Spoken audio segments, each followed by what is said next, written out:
The fundamental problem with breaking the fourth wall, Wade Wilson discovered, was that sometimes you broke through into the wrong room entirely. One moment he'd been in the middle of a cable time travel mishap. Something about chronal coordinates and stop touching the buttons, Wade. And the next, he was falling through a cascade of fragmenting realities that looked suspiciously like comic book panels shattering around him. And then, with the grace of a drunk pigeon, he crashed face first into an alley that smelled like rain, garbage, and the specific breed of urban despair that made New York look like Disneyland. He rolled to his feet, katanas already drawn, and took in his surroundings. Gothic architecture. Gargoyles that seemed personally offended by his existence. A darkness so thick you could practically spread it on toast. As the rain fell in sheets, because of course it did. This place apparently had a weather system powered entirely by brooding. "Okay, folks at home," Deadpool said, addressing the empty air with the confidence of someone who knew exactly how insane he looked. "I'm pretty sure I just fell into DC Comics. Yes, that DC. The Grimdark Gods Among Men. Why is everything so serious, DC?" He sheathed one katana to gesture dramatically at the gloom. "I can tell because Marvel Rain is at least 40% less moody." No response. Not even the usual narrative box that occasionally argued with him. "Hello? Yellow boxes? Snarky internal monologue. Bialya." He paused. "Oh, this is bad. This is really bad. I've crossed over into a universe where nobody appreciates my witty banter and..." A scream cut through the night. Female, terrified. Coming from 3 blocks over. Deadpool's head tilted. "Well, that's my cue. Time to show DC how a real hero operates. By which I mean, I'm gonna make a complete mess and probably violate several of their super strict no-killing policies." He took off running, boots splashing through puddles. "Don't worry, I'm sure Batman will understand. We're both emotionally damaged masked vigilantes. We'll be besties." The alley opened onto a side street where 3 men had cornered a woman against a brick wall. Standard Gotham mugging from what Deadpool could tell, except these guys were armed with weapons that looked like they'd been stolen from a sci-fi movie. Purple energy crackled along what appeared to be plasma rifles. "Hey," Deadpool called out cheerfully. "Is this the audition for Henchman Anonymous? Because I gotta tell you, the color coordination is a solid 6 out of 10, but the whole threatening innocent people thing is gonna hurt your Yelp reviews." The lead thug turned, plasma rifle swinging toward the red-suited mercenary. "Who the hell are..." Deadpool moved. Years of training, countless fights, and a complete disregard for self-preservation combined into a fluid motion that closed the 20-foot gap in seconds. He ducked under the plasma bolt, which hit a dumpster behind him and melted it into slag, nice, and came up inside the thug's guard. "The name's Deadpool," he said, driving his elbow into the man's throat. "But you can call me." He grabbed the falling rifle, spun, and fired it point blank into the second thug's chest. The man flew backward, slammed into the wall, and didn't get up. Your worst nightmare or your best daydream. It really depends on your preferences. The third thug ran. Smart man. Deadpool started to pursue, then remembered the woman. He turned, lowering the stolen weapon. "You okay there, miss? I know the whole guy in red spandex wielding alien tech thing is probably not super reassuring, but I promise I'm one of the good guys. Mostly. Like 60% good. 70 on Tuesdays." The woman stared at him, mouth open, then did what any reasonable Gotham citizen would do. She ran. "You're welcome," Deadpool called after her. "Tell your friends about me. Leave a 5-star review." He examined the plasma rifle. "Okay, so Gotham has energy weapons now. What happened to good old-fashioned gun crime?" He tossed it aside. "This is already getting weird. I need intel. I need..." A shadow moved on the rooftop above him. Deadpool looked up slowly, and a figure stood silhouetted against the clouds, cape billowing in the wind with the kind of dramatic flair that required either extensive practice or a really good tailor. Pointed ears on the cowl, symbol on the chest that even someone from another universe recognized instantly. "Oh my God," Deadpool whispered. "Oh my God, oh my God, oh my God." His voice rose to a gleeful shout. "Batman! I'm meeting Batman! This is okay, play it cool, Wade. Play it cool. He can't know you're fanboying right now." The Dark Knight dropped from the rooftop with impossible grace, landing in a crouch that probably looked amazing but was hell on the knees.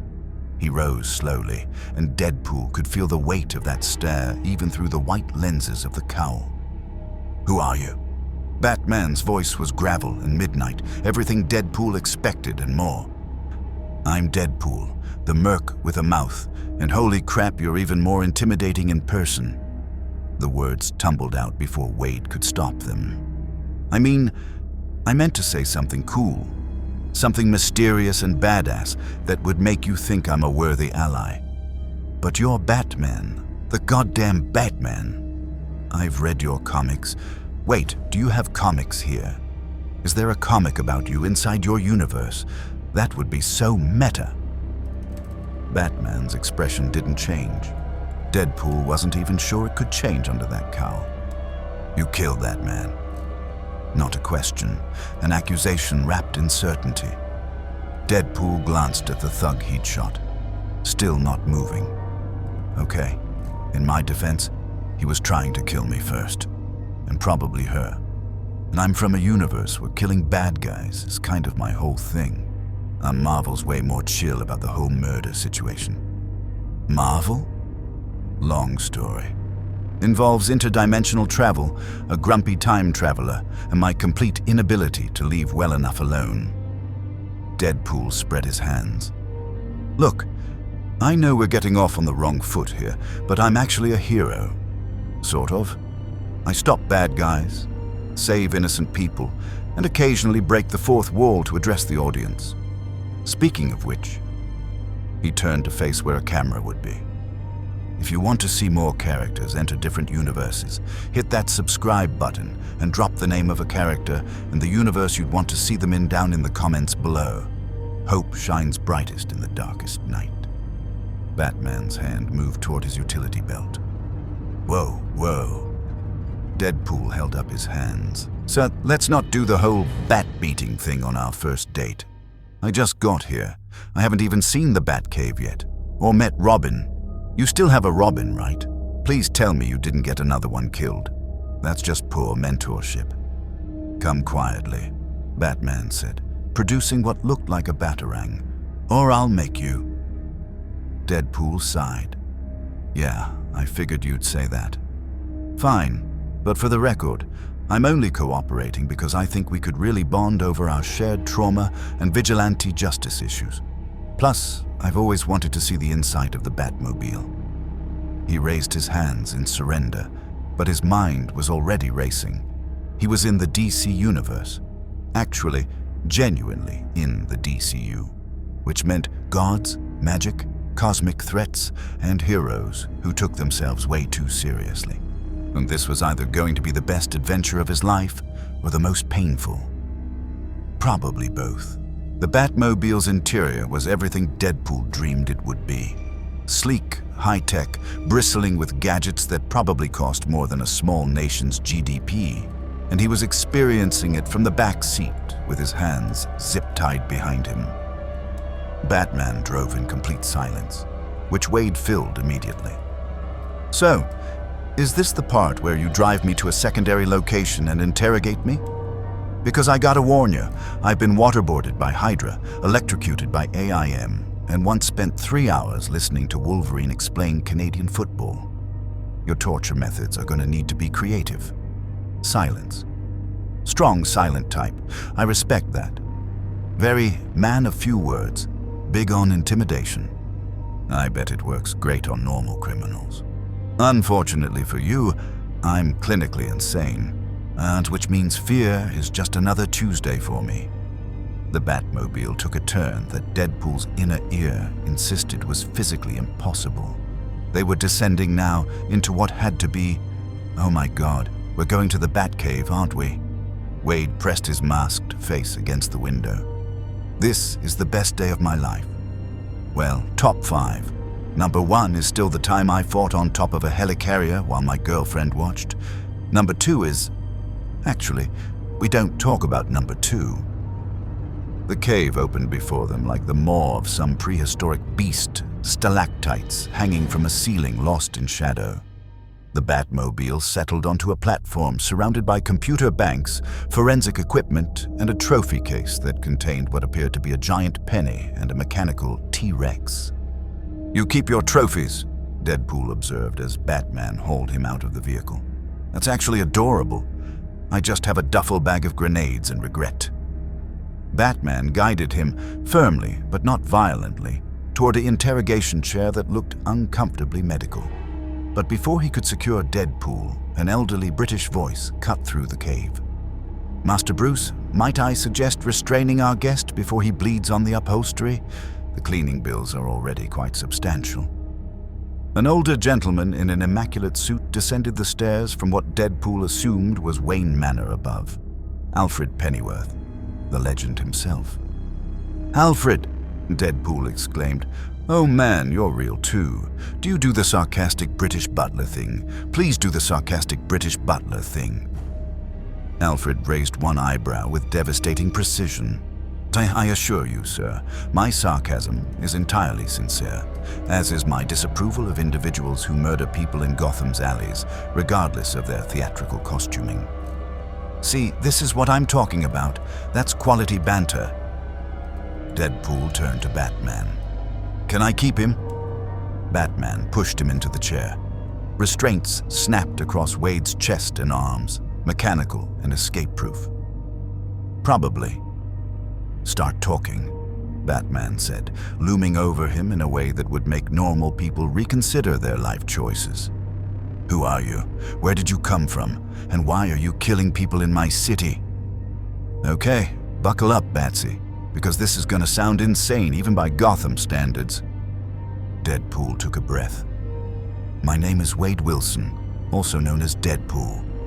I'm a mercenary from another universe, literally like a whole different comic book universe called Marvel. I've got a healing factor that makes me basically immortal, which is great for my career, but terrible for my mental health. I kill bad guys for money, occasionally for fun, and sometimes because they're about to kill innocent people and talking them down just isn't my style." Batman's eyes narrowed behind the cowl. "You expect me to believe you're from another universe.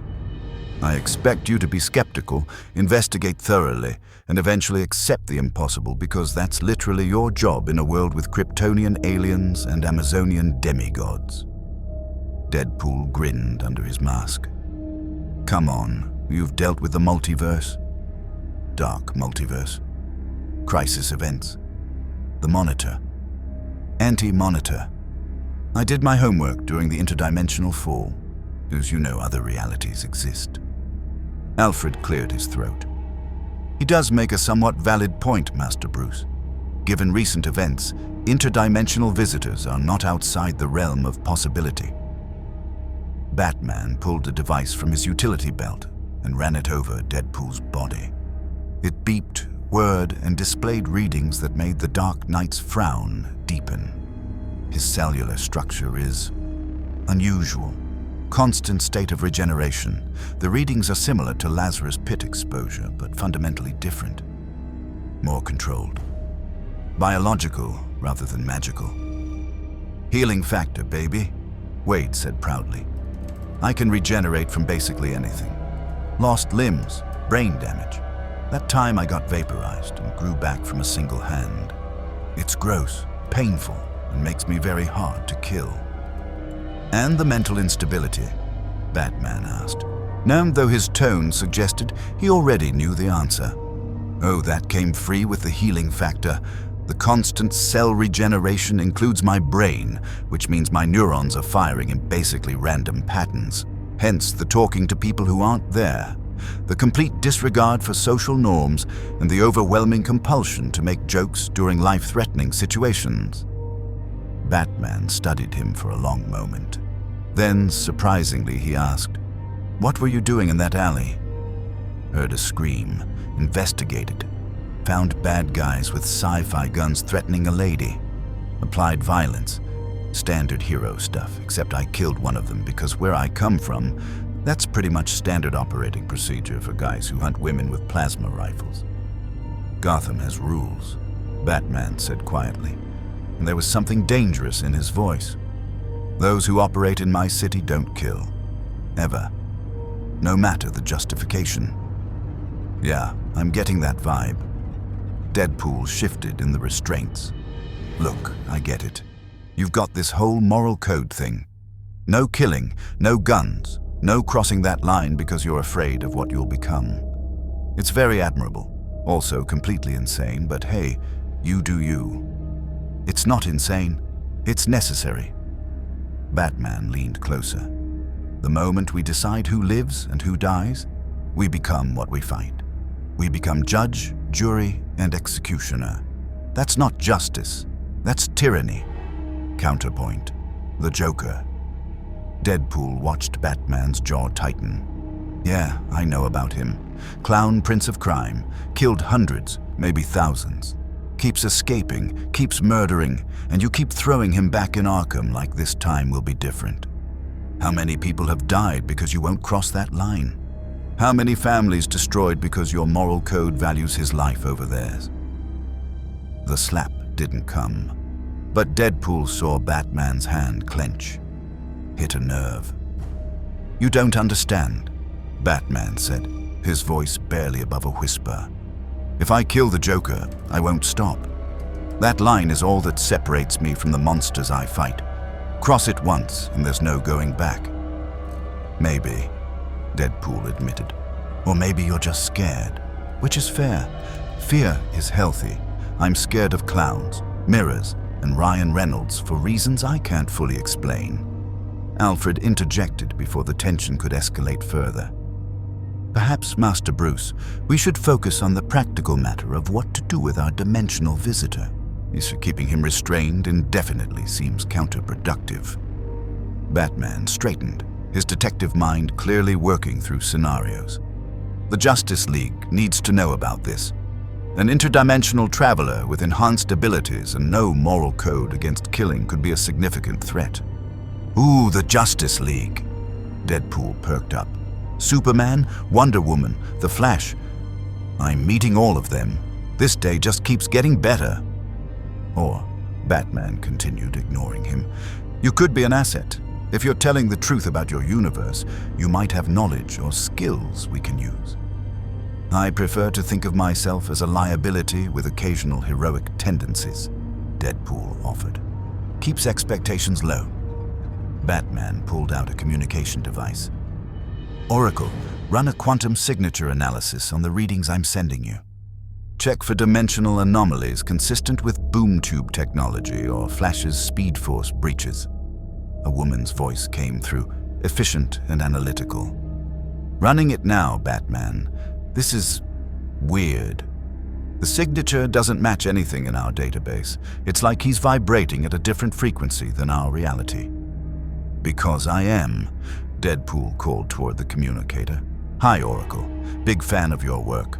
The whole paralyzed by the Joker and came back even more badass thing was very inspirational.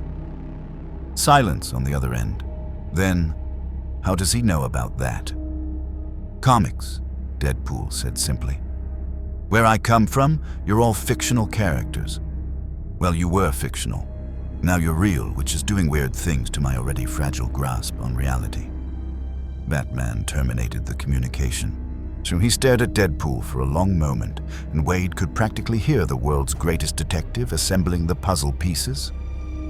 You're telling the truth, Batman finally said. Or you believe you are, which amounts to the same thing given your mental state. The question is, what do I do with you? I vote for setting me free and letting me fight crime in Gotham, Deadpool suggested. I've always wanted to be a Bat family member. Can I be Red Pool? Dead Bat? The Crimson Crusader? No. Worth a shot. Deadpool tested the restraints again. Still locked. Okay, real talk, Bats. I'm stuck in your universe. I don't know how to get home, and honestly, I'm not sure I want to. My life in the Marvel U was kind of a mess. Here I could be a fresh start, a hero who actually gets taken seriously instead of being the comic relief. You killed someone 2 hours after arriving. Baby steps. Alfred spoke up, his voice carrying a surprising amount of sympathy. Master Bruce, the young man does raise a point. If he truly has nowhere to go, simply releasing him into Gotham without guidance would be irresponsible. And incarcerating him indefinitely without due process seems antithetical to your principles. Batman's silence stretched. Then with visible reluctance, there might be another option. 48 hours later, Deadpool found himself in a significantly less dramatic situation than the Batcave. He was eating a questionable hot dog on a Gotham street corner, having been released with a tracking device embedded in his suit. For monitoring purposes, Batman had said, like Wade wouldn't immediately find and disable it, and a stern warning about not killing anyone.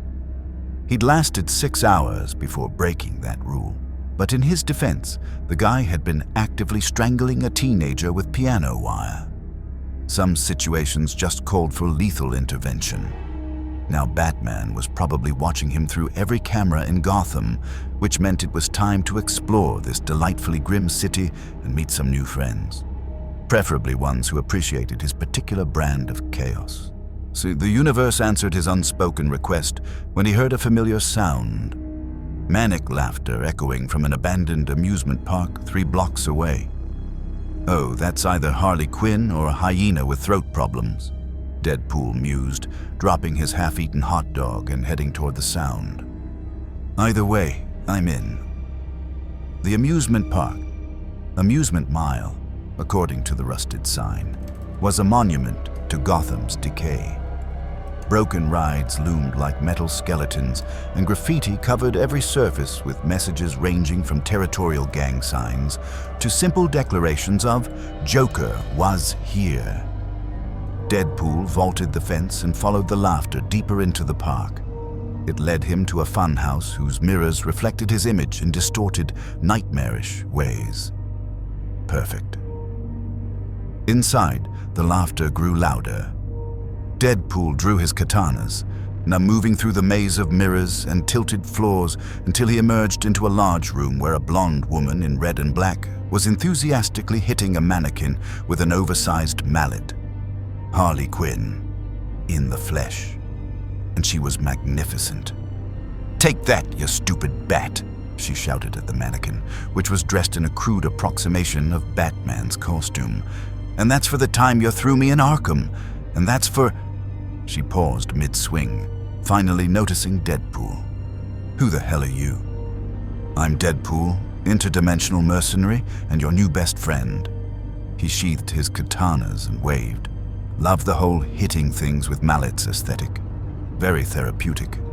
Harley cocked her head, studying him like a bird examining a particularly interesting worm. "You're dressed like Spider-Man had a baby with a burn victim."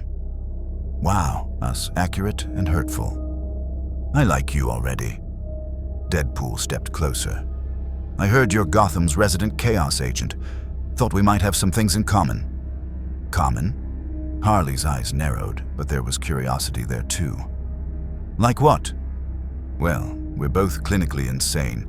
We both have complicated relationships with authority figures. We both express ourselves through violence and..." Deadpool paused dramatically. "We both deserve way better than the toxic relationships we keep falling into." Harley's expression shifted, something vulnerable flickering across her face before she hid it with a grin. "You been reading my diary or something? Your story's pretty famous where I come from." Deadpool sat down on a broken carousel horse. Psychiatrist falls for the Joker, becomes his accomplice. I realizes too late that he's a manipulative psychopath who doesn't actually love her. You've been trying to get out of his shadow ever since. That's... Harley's grip tightened on her mallet. "That's none of your business, Red." "You're right. Sorry.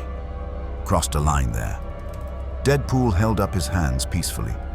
How about we start over? Hi, I'm Wade. I just arrived in your universe, and I'm looking for people who won't immediately try to reform me or throw me in jail for my therapeutic killing habits. Harley's suspicion warmed slightly. Therapeutic killing, huh? What's your body count? Lost track after 200. You? Same. She laughed, genuine this time. Though most of mine were in self-defense, or Mr. J's defense, or 'cause they looked at me funny. See? Common ground. Deadpool gestured around the funhouse. So what's the deal here? Just working out some bat-related aggression, or is there an actual plan? Harley swung the mallet experimentally. Little of column A, little of column B. There's a shipment coming through Gotham Harbor tonight. Wayne Enterprises tech. Figured I'd liberate some of it, sell it to the highest bidder, use the money to fund my completely independent and not at all Joker-related criminal enterprise. Solid plan. One question. Which Wayne? Bruce Wayne, the billionaire playboy, or Batman, the guy who definitely isn't Bruce Wayne because that would be way too obvious? Harley stared at him. How did you... Comics, remember? I know everything about you people. Secret identities, origin stories, that embarrassing thing Superman did in 1987. All of it. That's... Harley processed this. Actually kinda scary. Tell me about it. Now imagine being me, stuck in a universe where everyone I meet is someone I've read stories about. It's like meeting your heroes, except they're real and can actually punch you. Harley sat down on a nearby bench, setting her mallet aside. So you really are from another universe. I thought maybe you were just crazy. I'm definitely crazy, but I'm also from another universe. It's a whole thing. Deadpool leaned forward. Here's the deal, Harley. I need allies in this universe. People who won't judge me for my methods or try to force me into their moral framework. You seem like someone who understands that the world isn't black and white. It's red, black, and occasionally covered in dynamite. And what do I get out of this partnership? A friend who actually gives a damn about you, and not what you can do for him. Someone who won't manipulate you or use you as a punching bag, literally or emotionally.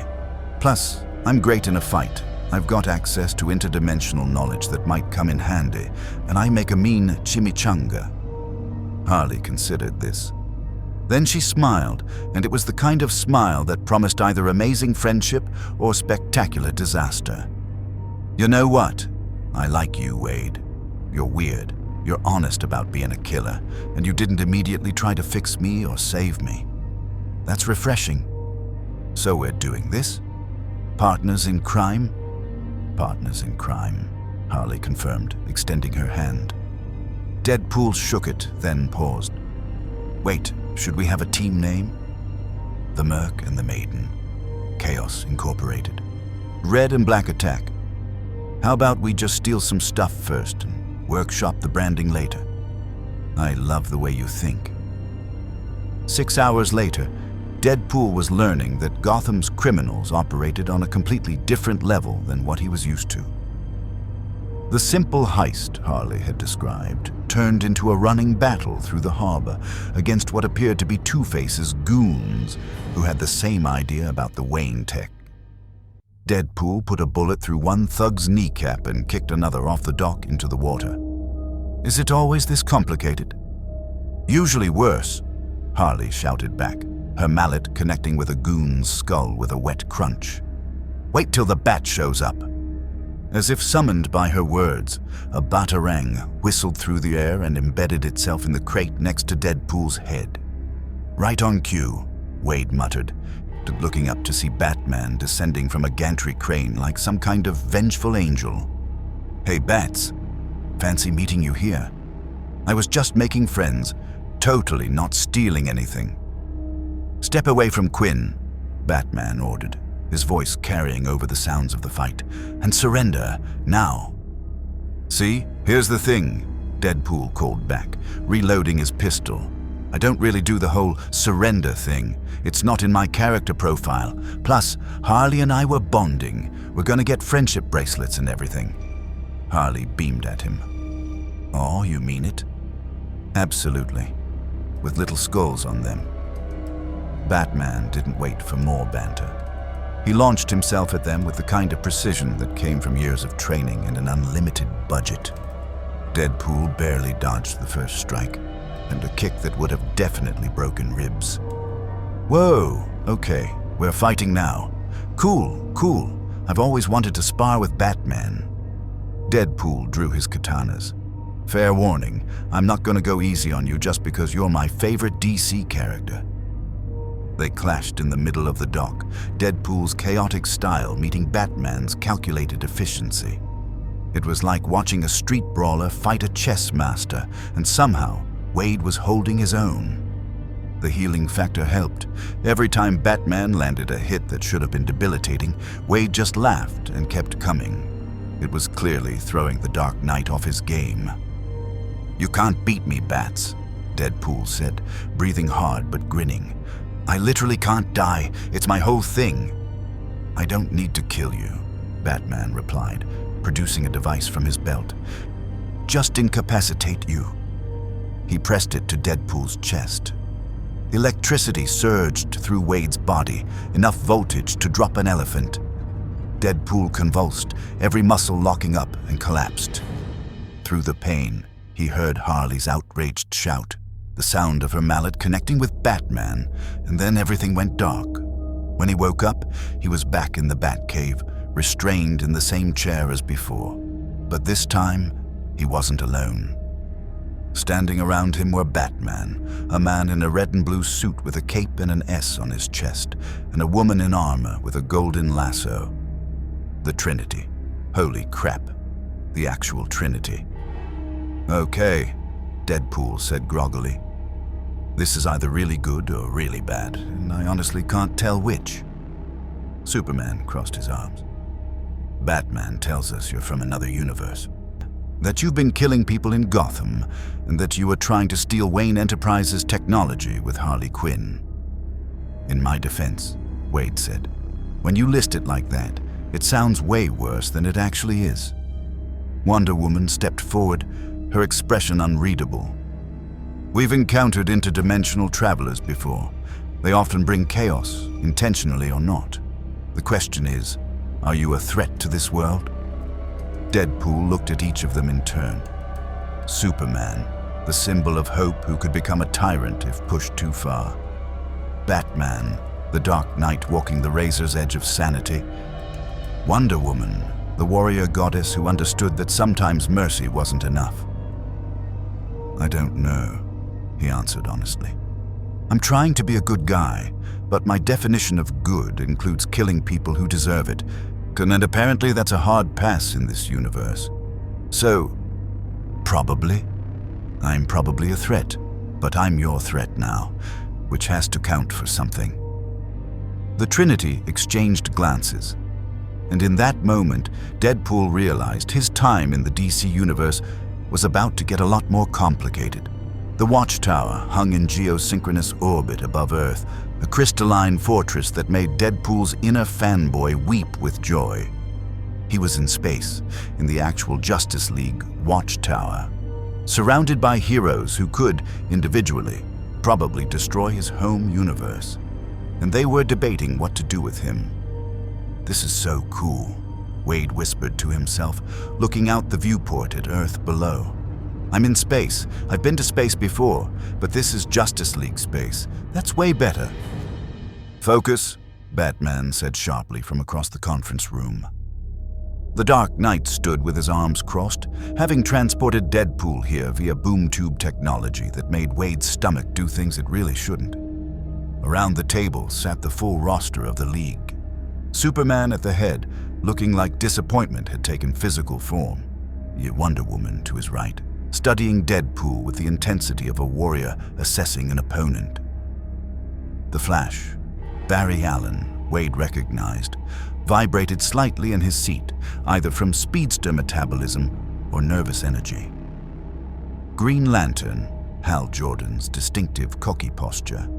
Aquaman, looking distinctly uncomfortable being this far from water. Cyborg, half man, half mother box, all skeptical. And Martian Manhunter, whose red eyes seemed to look straight through Wade's soul. "So," Deadpool said into the silence, "is this the part where you vote on whether to keep me as a pet or throw me into the Phantom Zone? Because I gotta warn you, I get motion sickness in Kryptonian prison dimensions." Superman's jaw tightened. "This isn't a joke, Mr. Wilson. And you've killed 3 people since arriving in our universe 4 days ago." "Technically 5, Deadpool corrected. "But 2 of them were actively trying to blow up an orphanage, so I feel like those should count as freebies." "We don't give freebies for murder," Wonder Woman said, her voice carrying the weight of 3,000 years of warrior wisdom. "All life has value, even those who choose wickedness." "Does it, though?" Deadpool leaned forward, his restraints clinking. "I mean, that's a nice philosophy when you're an immortal Amazon who can afford to be idealistic. But what about the people those criminals would have killed if I hadn't stopped them? Do their lives count less because I didn't save them the right way?" "That's not," Superman started.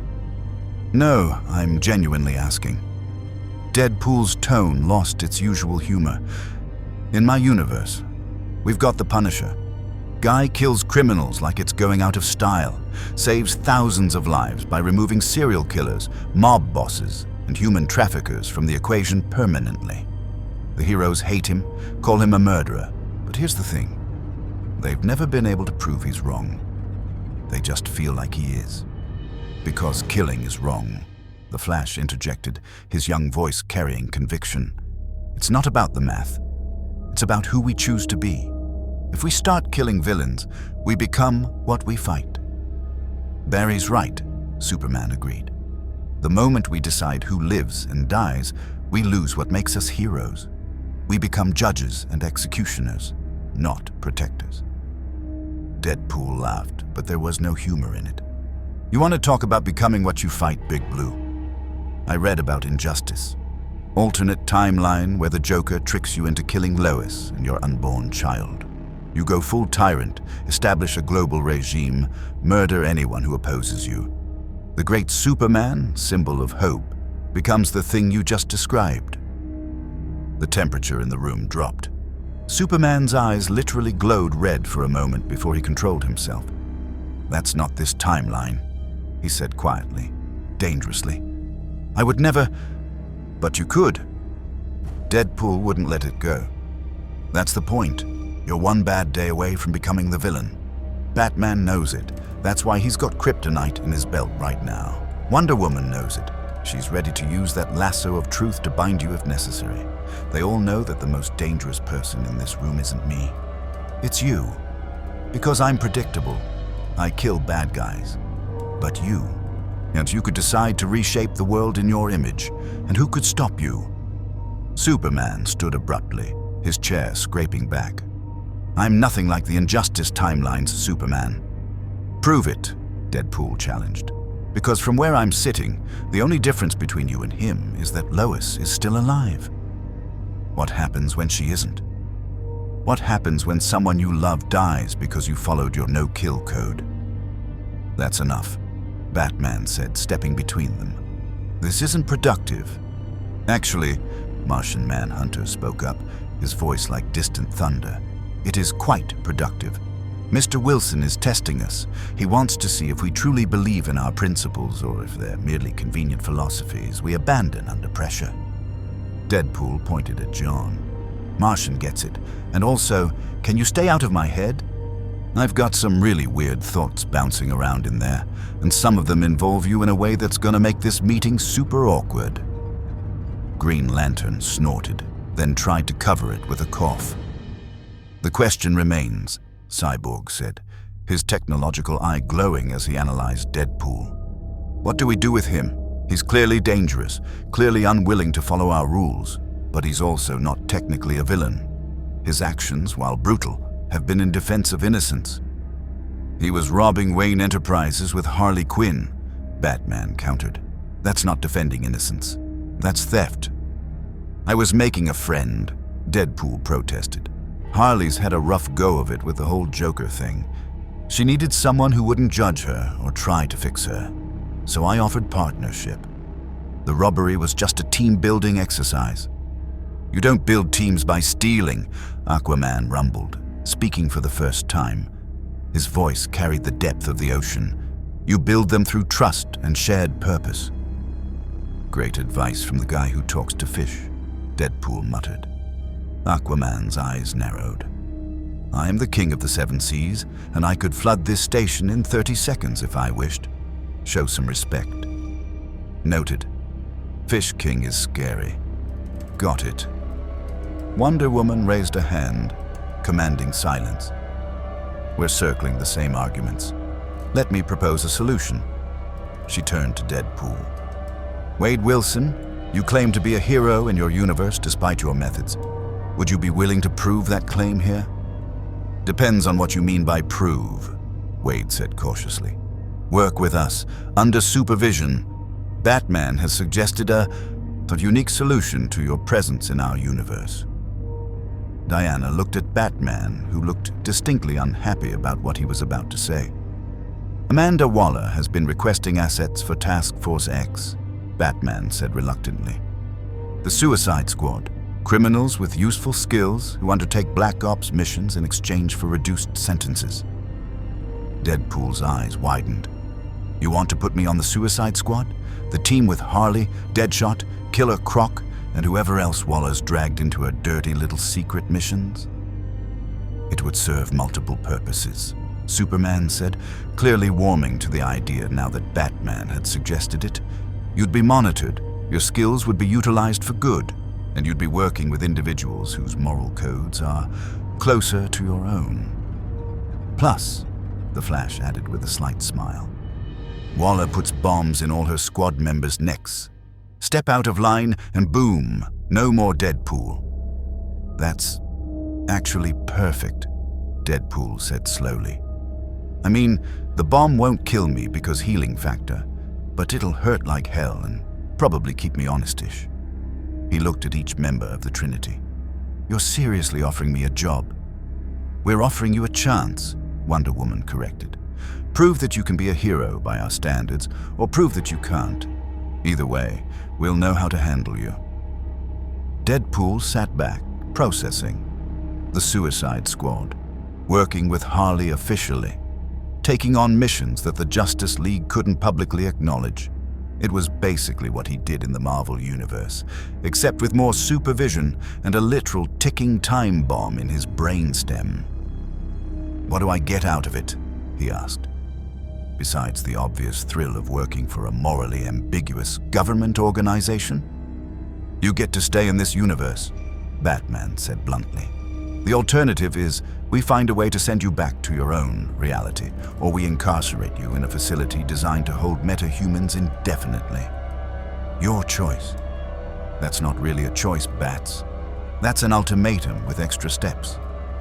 Yes, Batman agreed. It is.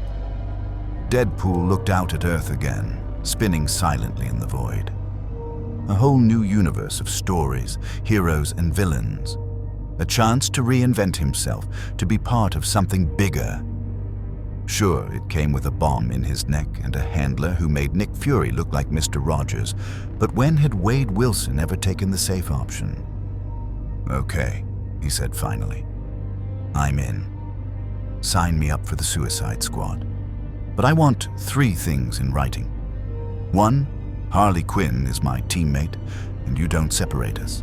2, I get my own room in whatever black site prison Waller's running, because I snore and it's not pretty. And 3, he looked directly at Superman. If this injustice thing ever happens, if you ever go Darkseid, I get a free pass to put you down. No hesitation, no second chances. Because somebody in this universe needs to be willing to make that call, and clearly, it's not going to be Batman. The silence that followed was profound. Then Superman nodded slowly. If I ever become that monster, I give you permission to stop me, by any means necessary. Huh. Deadpool blinked. I was expecting more argument. I've thought about it, Superman admitted quietly. Every hero has. What happens if we fall? Who stops us? Batman has his contingencies. but they rely on him staying pure. You're right that I could break. So yes, if that day comes, I trust you to do what needs to be done." Wonder Woman placed her hand on Clark's shoulder. "It won't come to that. We'll make sure of it. From your lips to God's ears, Princess." Deadpool stood, his restraints automatically releasing. "So when do I meet my new boss? And please tell me Amanda Waller is as terrifying in person as she is on the page, because I'm really looking forward to our first performance review." Cyborg tapped his interface. "I'm patching through to Belle Reve now. Waller's expecting you." A screen materialized, showing a woman with short hair, hard eyes, and an expression that could curdle milk. Amanda Waller looked at Deadpool like he was a particularly interesting specimen she was about to dissect. "Mr. Wilson," she said, her voice carrying absolute authority. "Welcome to Task Force X. Report to Belle Reve Penitentiary in Louisiana within 12 hours, or the Justice League will hunt you down. Understood?" "Crystal clear, boss lady." Deadpool saluted. "One question. Do I get a cool code name like the other squad members? Because Deadpool doesn't really scream DC Universe, you know?" "You'll use your existing name," Waller said flatly. "And Mr. Wilson, don't make me regret this. I've killed people for less than wasting my time." "Oh, we're gonna be best friends," Deadpool said with genuine enthusiasm. "I can already tell." Waller's expression didn't change, but her eyes narrowed slightly. 12 hours, Mr. Wilson. Don't be late." The screen went dark. Deadpool turned to the assembled league. "Well, this has been fun. Thanks for not throwing me into space or punching me into next week. You guys are way more reasonable than I expected."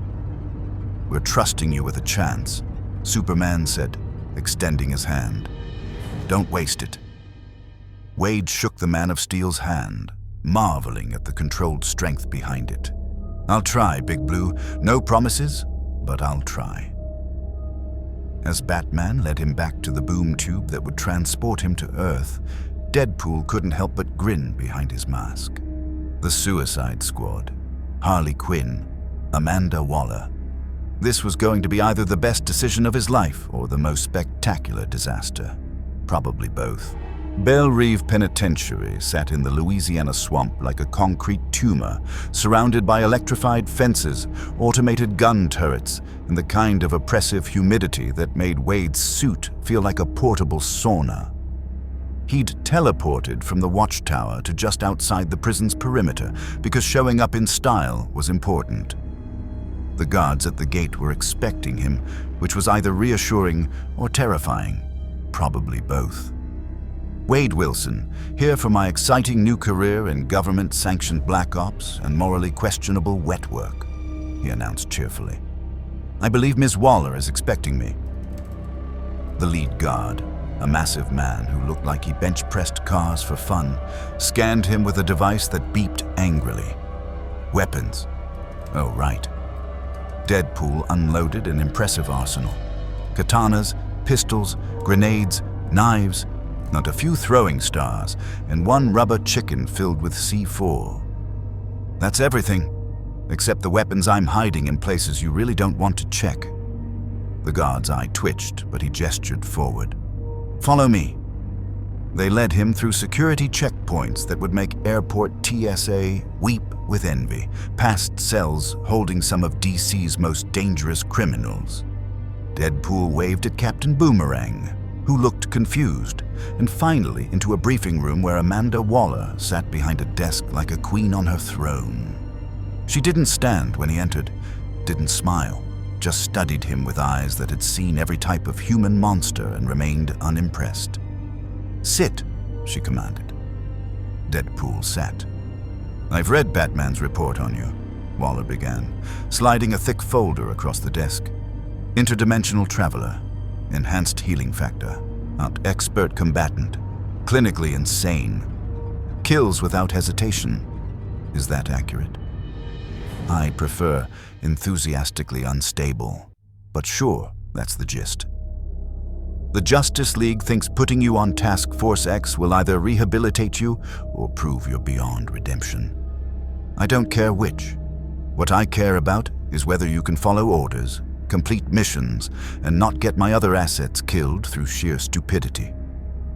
I resent that, Deadpool said. I get people killed through calculated stupidity. There's a difference. Waller's expression didn't change. You'll be implanted with a neural bomb, same as all squad members. Step out of line, disobey orders, or attempt escape, and I detonate it. Your healing factor means it won't kill you, but I'm told the experience of having your brain matter scattered and then slowly regenerating is unpleasant. You've done your homework. I'm flattered. I don't do flattery, Mr. Wilson. I do results. She pulled out a tablet, swiping through files. Your first mission begins in 72 hours. You'll be working with 4 other operatives. Harley Quinn, whom you've already met. Deadshot, the world's most accurate marksman. Captain Boomerang, Australian thief with trick boomerangs. And Killer Croc, who is exactly what he sounds like. Ooh, I know them all from the comics. Deadpool leaned forward excitedly. Deadshot's got the whole death wish masked as professionalism thing. Boomerang's a complete asshole, but surprisingly effective. Croc's got that monster with a heart vibe. This is great. We're gonna be like the Guardians of the Galaxy, but with more murder and less positive messaging. This isn't a team-building exercise. Mr. Wilson, this is a mission to retrieve a stolen biological weapon from a meta-human terrorist cell in Bialya. Failure means millions die. Success means you live to see another mission. Waller stood, and despite being a full foot shorter than Deadpool, she somehow seemed to loom over him. Am I making myself clear? Crystal, steal bioweapon from terrorists, don't die, don't disobey, don't make jokes about your remarkably intimidating management style. Good. She pressed a button on her desk. Dr. Sullivan, bring in the implant kit. A nervous-looking scientist entered carrying a case that definitely contained the neck bomb. Deadpool tried not to think about the fact that he was about to voluntarily let someone put explosives in his brainstem. This is gonna hurt, isn't it? He asked. Considerably, Dr. Sullivan confirmed, opening the case to reveal a device that looked like a cross between a medical instrument and something from a torture chamber. Great. Love that for me. Deadpool tilted his head, exposing his neck. Just so we're clear, if this thing malfunctions and accidentally detonates, I'm haunting all of you. Full-on Deadpool ghost. I'll rearrange your furniture and leave cryptic messages in your bathroom mirrors. Waller nodded to Dr. Sullivan, who moved behind Deadpool with the implant device. There was a sharp pressure, a stabbing pain, and then a sensation like fire ants crawling through his spinal column directly into his brain. Sweet baby Jesus in a tuxedo, Deadpool screamed. That's worse than the time Wolverine stabbed me in the face. Why is it burning? Neural integration, Dr. Sullivan explained clinically. The device is connecting to your central nervous system. Should be complete in 30 seconds. Those 30 seconds felt like 30 years. When it finally stopped, Deadpool slumped forward, breathing hard. Okay, he gasped. Okay, I'm good. We're good. That was definitely top 5 worst medical procedures, but I've had worse. Waller held up a small detonator. Test activation in 3, 2. Pain exploded through Deadpool's skull like someone had set off fireworks directly on his brain. Every nerve ending screamed. He fell out of the chair, convulsing, aware of his own voice making sounds that definitely weren't words. Then it stopped. That was the test, Waller said, helping him to his feet with surprising gentleness. Just so you know what happens if you disobey, and the full detonation is approximately 10 times more powerful. Noted, Deadpool wheezed. Obedience is sexy. Got it. Good. Waller checked her watch. You have 72 hours before mission briefing. Your cell is D block, number 47. You'll find your teammate, Miss Quinn, in D block, number 49. I suggest you use this time to prepare, review the mission parameters, and not cause any incidents that would force me to detonate your implant. Can I at least explore the facility? Maybe hit the gym? I assume you have a gym. All good black sites have gyms. You're confined to D block until mission briefing. There's a common area where you can interact with other squad members. I suggest you introduce yourself to Deadshot. He'll be your team leader for this operation. Deadshot's in charge? Not me. Deadpool clutched his chest dramatically. I'm wounded, Waller. Truly wounded. You'll survive, she said dryly. Dismissed. D-Block turned out to be less maximum security prison and more dystopian college dorm. Individual cells lined a central common area with tables, a TV, and what looked like a basketball hoop that had seen better days. Several prisoners lounged around, eyeing Deadpool with varying degrees of hostility and curiosity. Harley spotted him first, jumping up from a table where she'd been playing cards. "Wade, you made it. Told you they'd put you on the squad." She bounded over and hugged him, which was surprisingly nice despite the circumstances. "How was the Justice League? Did Superman try to lecture you about morality? Did Batman brood at you?" "Both, actually. Salt and Wonder Woman threatened me with her truth lasso, which was weirdly hot, and I'm gonna unpack that later in therapy." Deadpool hugged her back. "But yeah, I'm officially squad material. Got the neck bomb to prove it." "Congrats. You're gonna love it here. Well, love is a strong word.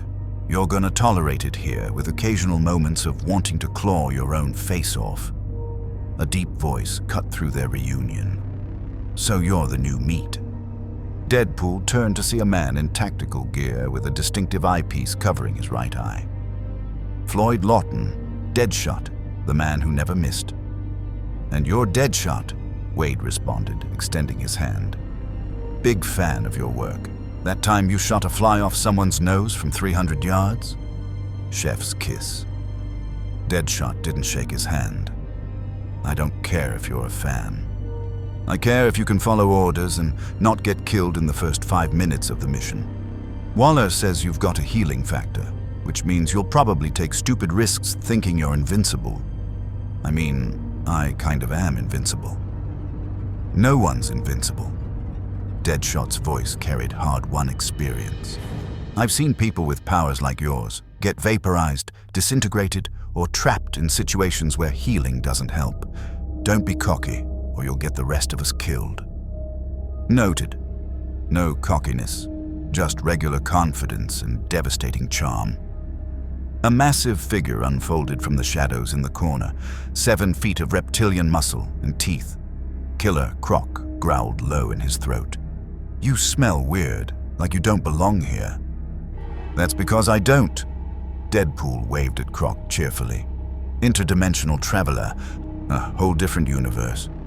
Probably smell like Marvel, which I'm told is slightly more optimistic than DC's general aroma of rain and despair." Croc snorted. "You're a talker. I hate talkers." "Then we're gonna have a complex relationship, Croxy. I literally cannot stop talking. It's a condition." "Both of you shut up," came an Australian accented voice. Captain Boomerang sauntered over, beer in hand, despite this being a maximum security prison. "Bad enough dealing with Quinn's crazy. Now we got discount Spider-Man joining the team." "It's Deadpool, not Spider-Man. Completely different franchise. Spider-Man has morals and doesn't kill people. I have katanas and poor impulse control." Boomerang studied him, then shrugged. "Long as you can fight and don't steal my beer, I will get along fine." "I make no promises about the beer." Harley pulled Deadpool aside, lowering her voice. "Listen, Wade, the squad's not like other teams. We don't trust each other, we barely like each other, and any one of us would sell the others out for a reduced sentence. But on missions, we got each other's backs. Because if we don't, we all die. Sounds healthy. It's survival. Waller's missions are designed to have high casualty rates. She doesn't care if we live or die as long as we complete the objective." Harley's expression turned serious in a way Wade hadn't seen before. "This ain't jokes and fun, Wade. This is life and death, every single time." "I know," Deadpool said quietly. "I've been doing this kind of work for years in my universe. Black Ops, wet work, suicide missions. I get it, Harley. I'm not here to play hero. I'm here because this is where people like us end up." She searched his face, then nodded slowly. "Okay, just watch your back. And mine, when you can. Always." The 72 hours passed in a strange limbo of preparation and forced socializing. Deadpool learned that Deadshot had a daughter he was trying to earn his way back to, that Boomerang was exactly as much of an asshole as advertised, that Killer Croc preferred to be called Waylon and had a surprising appreciation for classic literature, and that Harley sometimes woke up screaming from nightmares about the Joker. When mission briefing finally came, they assembled in a conference room where Waller stood before a holographic display of Bialya, a Middle Eastern nation known for harboring metahuman terrorists. "Gentleman, lady, and Croc," Waller began without preamble. "So 48 hours ago, a terrorist cell calling themselves the Scimitar Guard stole a biological weapon from a STAR Labs transport. This weapon, codename Medusa, converts organic matter into a crystalline substance on contact. One vial could turn a city block into a statue garden." The hologram showed footage of the weapon in action. Deadpool watched a test dummy transform into crystal in seconds, shattering when touched. "Your mission: infiltrate the Scimitar Guard's compound, retrieve the Medusa weapon, and eliminate any terrorists who resist. This is a zero-witness operation. No one can know the US government was involved." "So we kill everyone," Deadshot said flatly. "Anyone who sees you, yes." Deadpool raised his hand. "Quick question. How is this different from what these guys normally do?" Because I'm getting a distinct "we're the villains" vibe here." "We're the necessary evil," Waller corrected. "The Justice League can't operate in Bialya without causing an international incident. We can. That's the entire point of Task Force X." "Right, deniable assets. I'm familiar with the concept." Deadpool studied the compound layout. "Guard rotations? Every 4 hours. You'll insert during the 0200 shift change when security is weakest. Extraction plan? Helicopter on the border. You'll have a 30-minute window after acquiring the weapon. And if we miss the window?" Waller smiled, and it was not a comforting expression. "Then you walk home.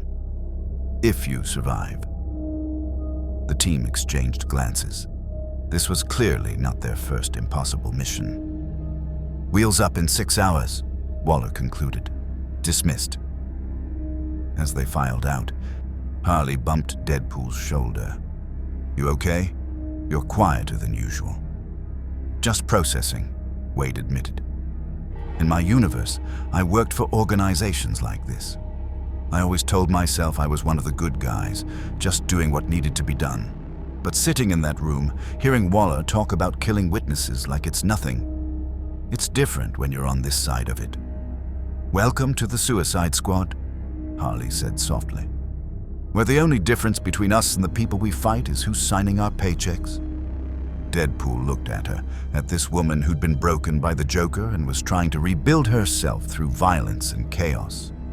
Then at Deadshot, fighting for a daughter who might never forgive him. At Croc, treated as a monster for so long, he'd become one. At Boomerang, who'd stopped caring about anything except the next score. This was his team now, these broken, dangerous people. And somehow, that felt more honest than the Justice League's noble ideals. "All right," he said, cracking his knuckles. "Let's go steal a bioweapon and maybe not die.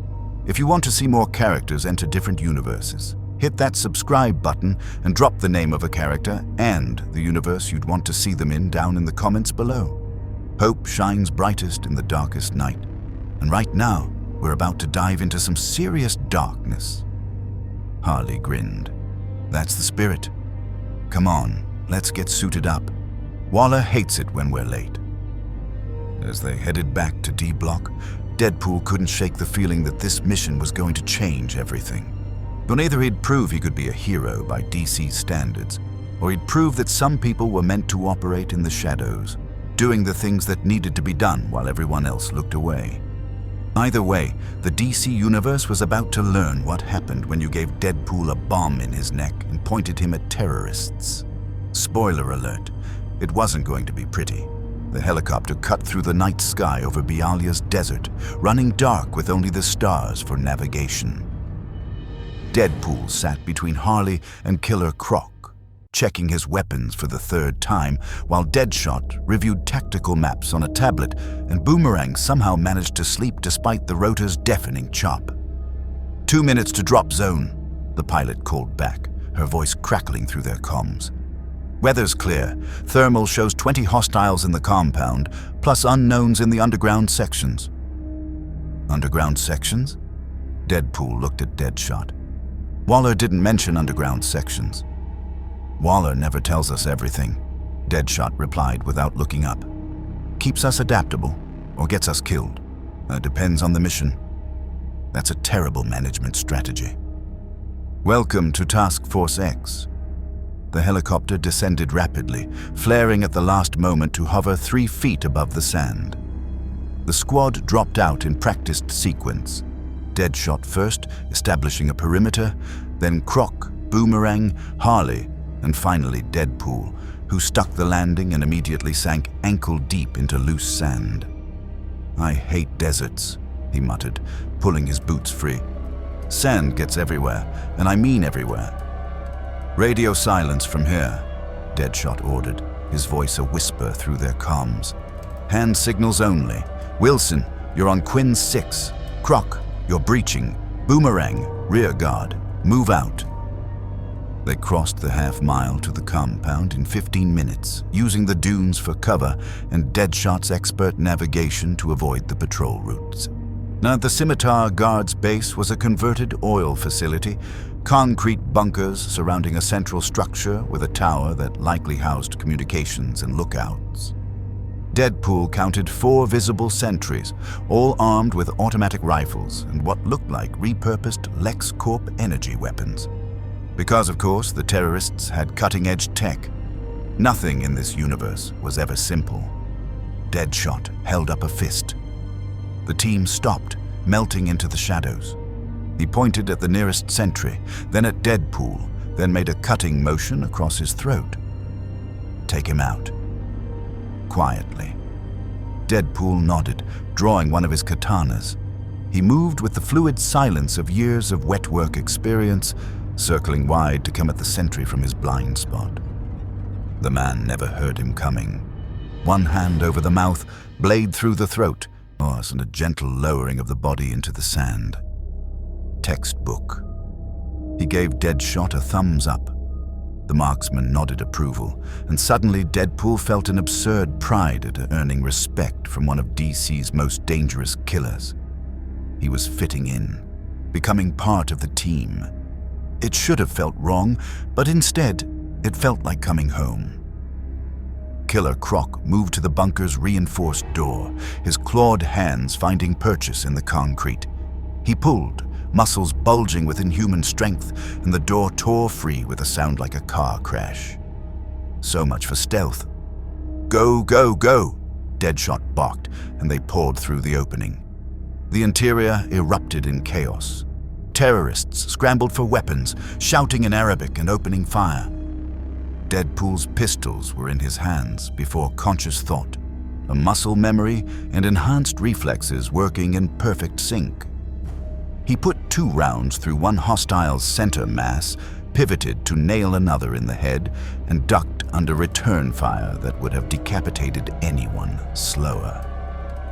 Harley's mallet connected with a terrorist's skull with a wet crunch.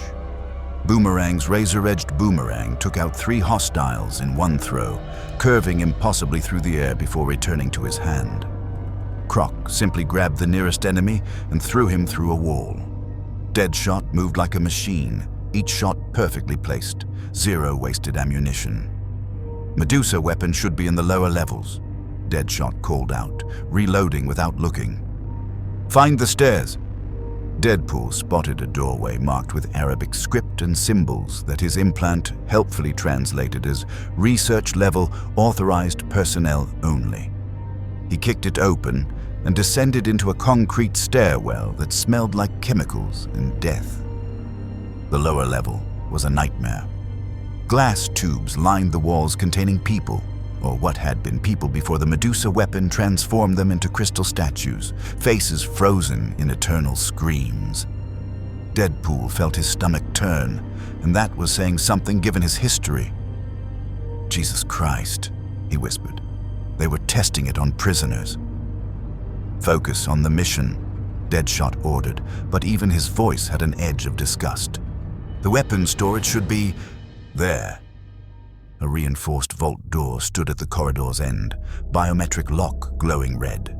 Now, before they could plan an approach, it opened from inside, revealing a woman in tactical gear, holding a case that definitely contained the Medusa weapon. Behind her stood a dozen terrorists, all armed, all ready to die for their cause. Scimitar Guard does not surrender to American devils, the woman said in accented English. She raised the case. You take one more step, I release the weapon. We all become crystal. Martyrs for the cause. Well, that's inconvenient, Deadpool muttered. He looked at Deadshot. Please tell me you have a plan. Working on it. Deadshot's eye never left the woman. If she drops that case, we've got maybe 3 seconds before the aerosol disperses. Not enough time to escape the blast radius. Could shoot it out of her hands, Boomerang suggested. And risk breaking the vial? No. Harley leaned close to Deadpool. Got any ideas, Wade? You're supposed to be the unpredictable one. Unpredictable. Right. What would the Justice League not do in this situation? What would someone who didn't care about his own survival do? Deadpool stepped forward, holstering his weapons and raising his hands. Okay, you got us. We surrender. Take me hostage, let my team leave, and you've got leverage for whatever demands you want to make. Wade, what are you? Harley started. Trust me, he said quietly. Then louder to the terrorist, I'm serious. I'm worth way more alive than dead. Interdimensional traveler, unique ability. The US government definitely wants me back. That's better than mutual suicide, right? The woman considered this, her grip on the case loosening slightly. You would trade yourself for your team. Sure. I mean, they're terrible people, but they're my terrible people. Plus, I can't die, so joke's on you when you try to torture me for information. She gestured 2 terrorists forward. Secure him. The rest of you drop your weapons or I release the Medusa. Deadpool walked toward them, keeping his hands visible, projecting calm surrender. The terrorists grabbed his arms, pulling him forward. He let them, counting seconds in his head. 3, 2, 1. He drove his head backward into one terrorist's nose, grabbed the pistol from the other's holster, and fired 3 shots in rapid succession, all 3 hitting the case's reinforced handle, severing it from the woman's grip. The case flew through the air. Killer Croc dove forward with impossible speed for his size, catching it inches before it hit the concrete. The room froze. Everyone staring at the case, cradled in Croc's massive arms like a newborn. Nice catch, Deadpool said. Then all hell broke loose. The terrorists opened fire. Deadpool took a burst to the chest that would have killed anyone else, felt his ribs shatter and healing factor immediately start repairs, and kept fighting. His katanas were out, cutting through hostiles with the brutal efficiency of someone who'd done this 1,000 times. Deadshot put a bullet through the female terrorist's eye. Boomerang's boomerang took out the ceiling lights, plunging them into darkness where Croc's enhanced senses gave them the advantage. Harley laughed as she fought, the sound slightly unhinged, her mallet crushing bones and spirits with equal enthusiasm. But when the lights came back on, emergency backups kicking in, 12 bodies littered the floor, and the squad stood victorious, bloody, and very much alive. "Everyone intact?" Deadshot asked, checking the Medusa case that Croc still held protectively. "Define intact," Deadpool wheezed, his healing factor knitting his ribs back together with painful pops. "I've got at least 7 bullet wounds, and I'm pretty sure one punctured a lung, but I'll live. I always live. It's my thing." "You're insane," Deadshot said, but there was respect in his voice now. That surrender play was stupid, reckless, and completely unpredictable. Perfect execution. "Thanks. I learned from the best. Well, the best in my universe. But you're pretty good too." Harley hugged him, smearing blood across both their suits. "Don't ever do that again. I thought you were actually surrendering." "Never. I just needed them to think I was." Deadpool grinned under his mask. "Come on, we've got a helicopter to catch and a bioweapon to deliver before Waller detonates our skull bombs for being late." They fought their way back through the compound. More terrorists had responded to the alarm and made the extraction point with 4 minutes to spare. As the helicopter lifted off, Deadpool watched the Scimitar Guard base receding below, small fires burning where Boomerang had set charges. "First mission complete," he said to no one in particular, "and we only almost died, 3 times? 4. I lost count after the second explosion." "That was a good run," Croc rumbled. "Usually we lose at least 1 person." "The night's not over," Deadshot cautioned, but even he seemed relieved. "Waller still needs to confirm the weapon's secure." The flight back was quieter, the adrenaline fading into exhaustion. Deadpool found himself sitting next to Harley, their shoulders touching, both of them watching the desert pass below. "You did good," she said softly. "Really good. Your squad material, Wade." "Is that a compliment?" "In our world, yeah, it is." Deadpool thought about the people he'd killed tonight, the crystal-frozen prisoners he couldn't save, the impossible choice between his team's survival and his own moral code, a code that apparently didn't exist anymore or had never existed at all. He was becoming what DC needed him to be, a necessary evil, a weapon pointed at threats the heroes couldn't acknowledge. And the scariest part was how natural it felt. 3 successful missions later, Deadpool had settled into a rhythm with the squad. Belle Reve's D-block had become familiar, the nightmares less frequent, the casual violence almost comfortable. He was adapting to the DC universe, finding his place in its shadows. That's when the Joker sent him a letter. Deadpool found it slipped under his cell door one morning, the envelope purple with a playing card. The Joker, naturally, attached with a smiley face sticker that somehow made the whole thing more menacing. "Harley," he called through the bars, "did your ex send me fan mail?" She appeared at her cell door, face going pale when she saw the envelope. "Wade, don't open that. Please, just burn it." "Why? What's he gonna do, mail me anthrax? I'd just regenerate." "It's not about what's in the letter. It's about him knowing about you." Her voice carried genuine fear. "If Mr. J is interested in you, that's bad. Really bad." But Deadpool's curiosity was already burning. He opened the envelope. The letter was written in surprisingly elegant handwriting, each word perfectly formed. "Dear Mr. Poole," or is it Mr. Dead? "I can never decide. I've been hearing the most delightful rumors about you. A jester from another universe, they say. A fool who kills and jokes and breaks the 4th wall." Oh, that last part intrigues me most. You see, I've always suspected we're all just characters in someone else's story. Puppets dancing for an audience we can't see. But you can see them, can't you? You talk to them, the invisible watchers, the readers, the viewers. You acknowledge the cosmic joke that is our existence. I simply must meet you. Let's say, the Ace Chemical Plant. Tomorrow night, midnight. Come alone or come with friends. I don't mind either way. But do come. I promise it'll be a guess.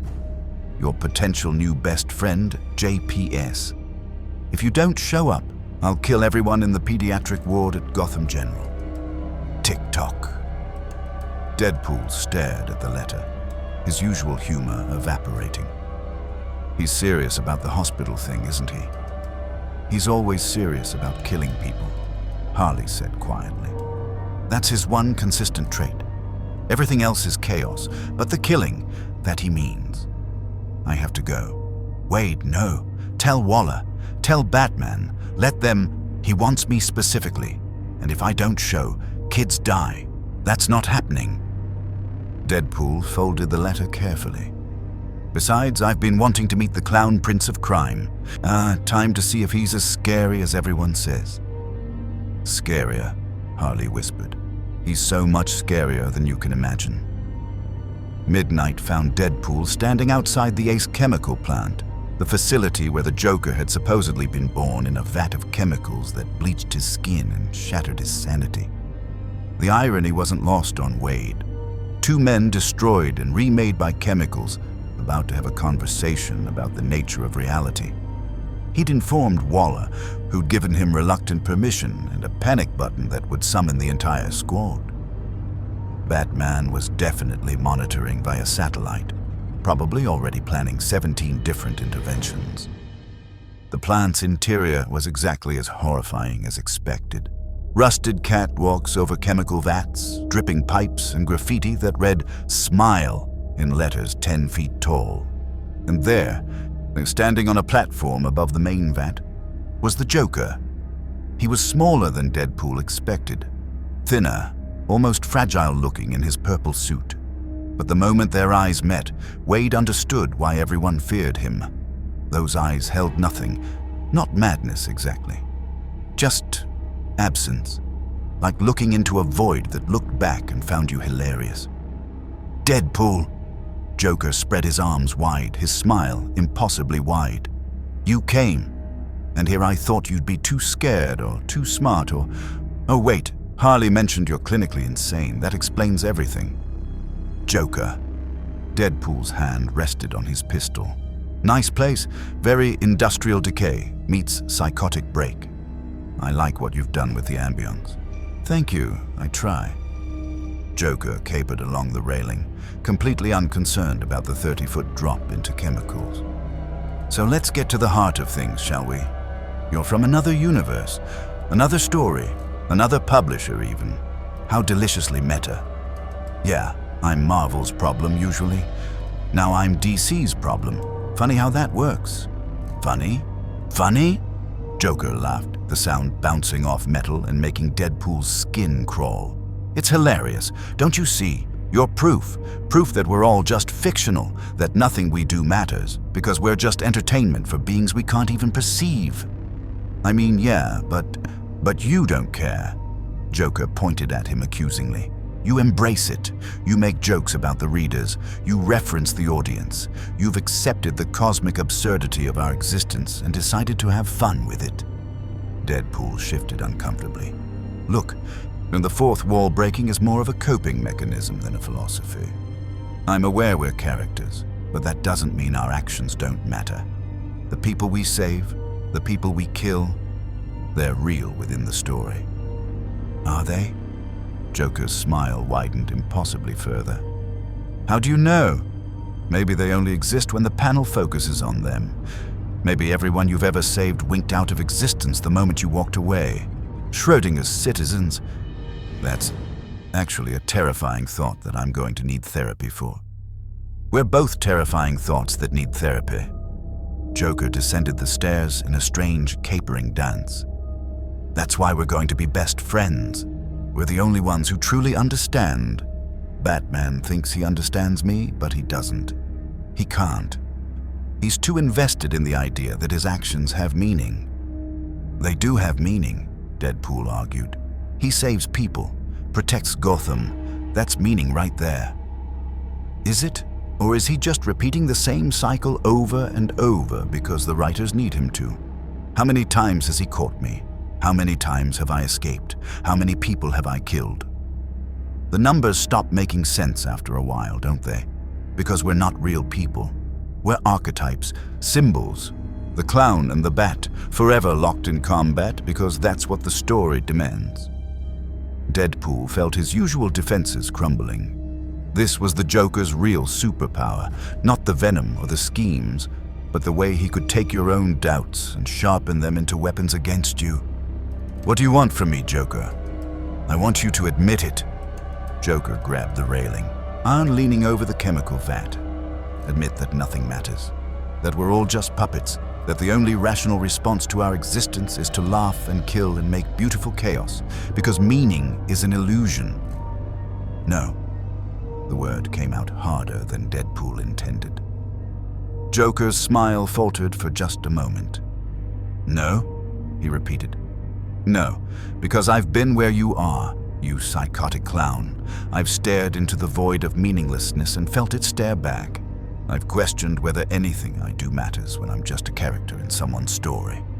But here's the thing." Deadpool drew his katana. "I chose to believe it matters. The people I save are real to me. The friends I make are real to me. Harley is real. Batman is real. Even you, as much as I wish you weren't, are real.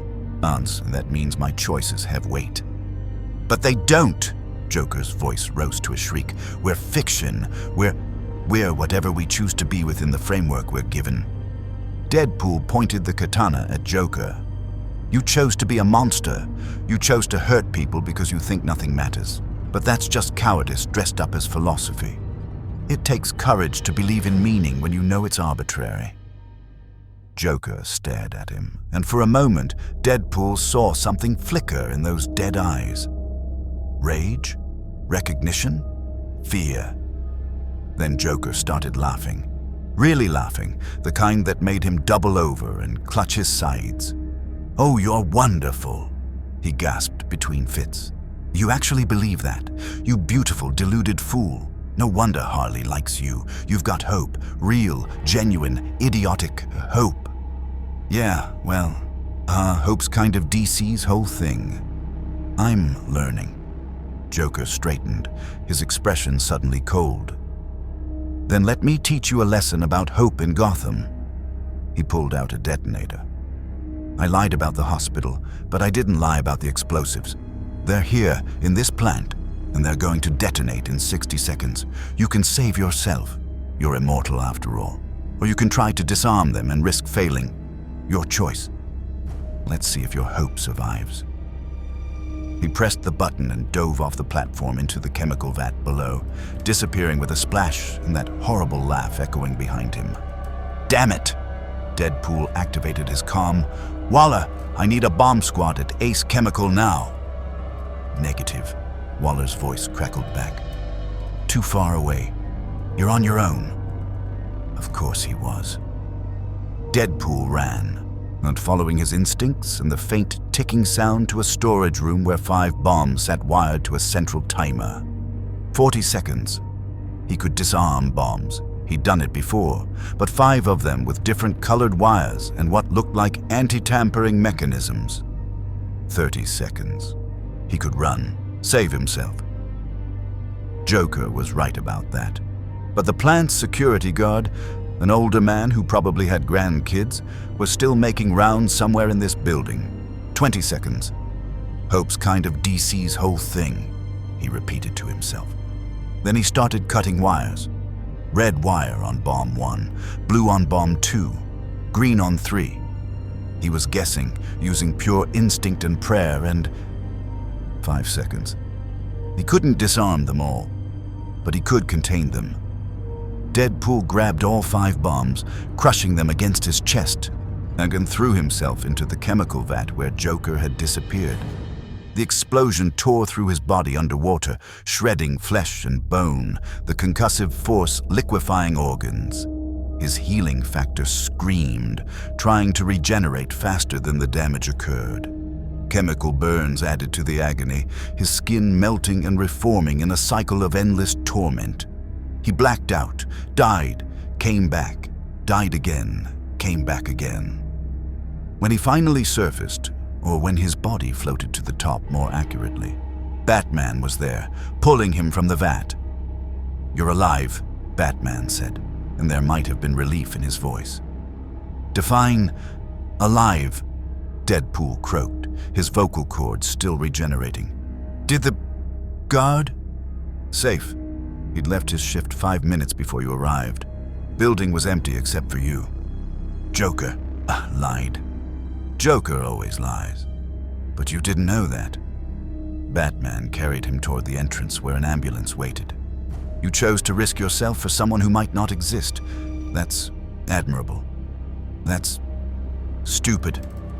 Deadpool coughed up chemical-laced blood. "But yeah, I'd do it. Again."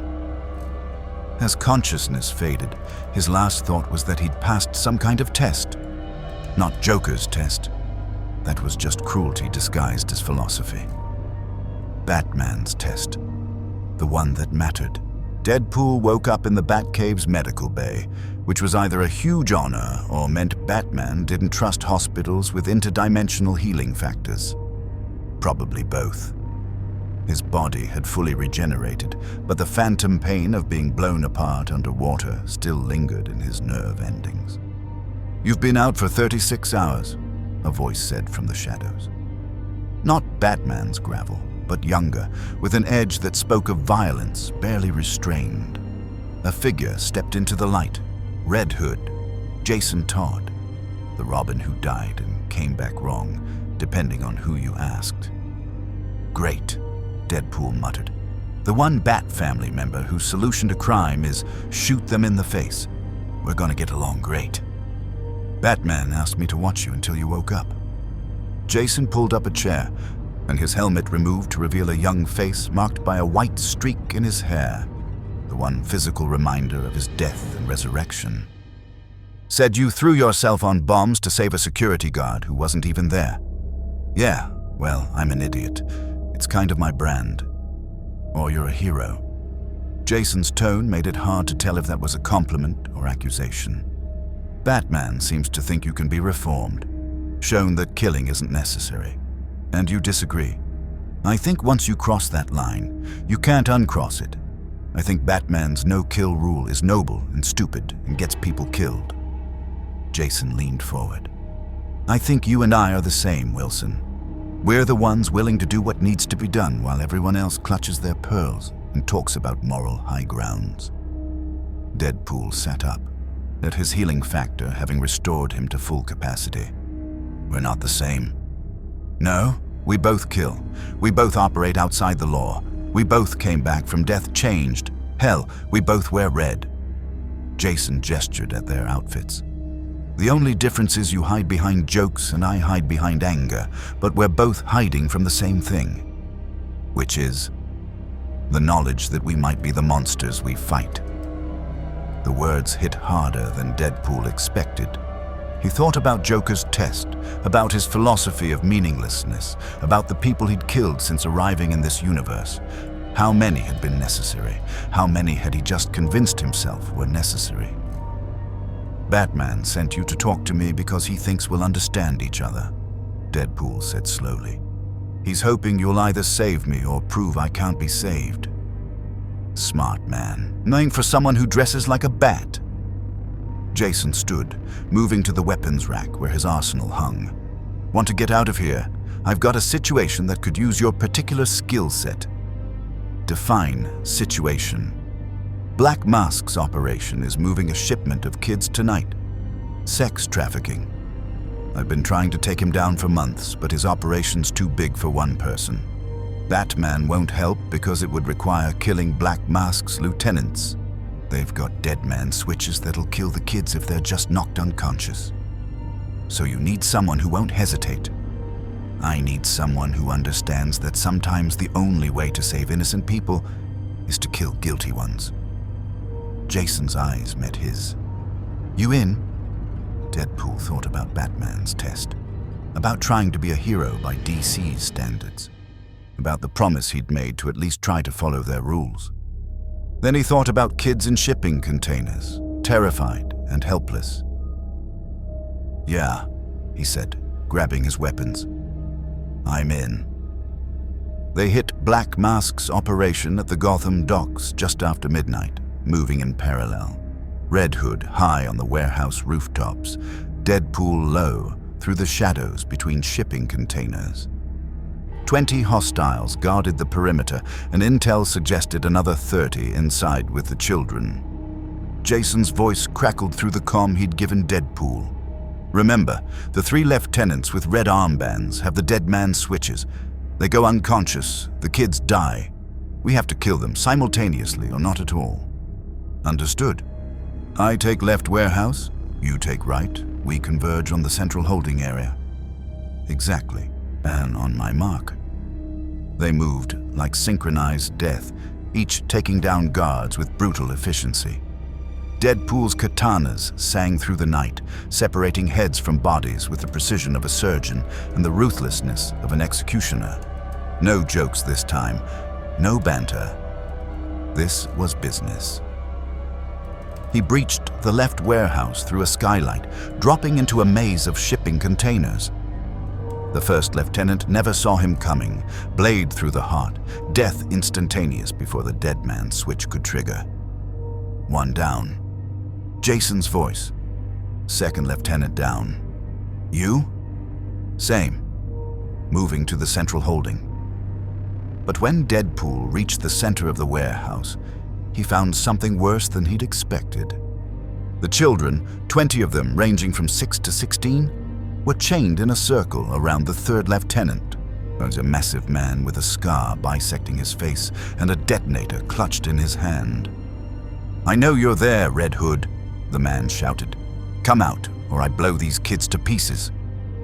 Jason emerged from the shadows, guns raised. Deadpool flanked from the opposite side, katanas drawn. "There's 2 of you," the lieutenant laughed. "Even better. Here's how this works.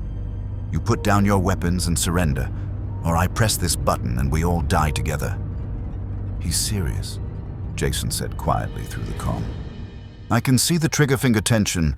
He's ready to do it." Deadpool assessed the situation.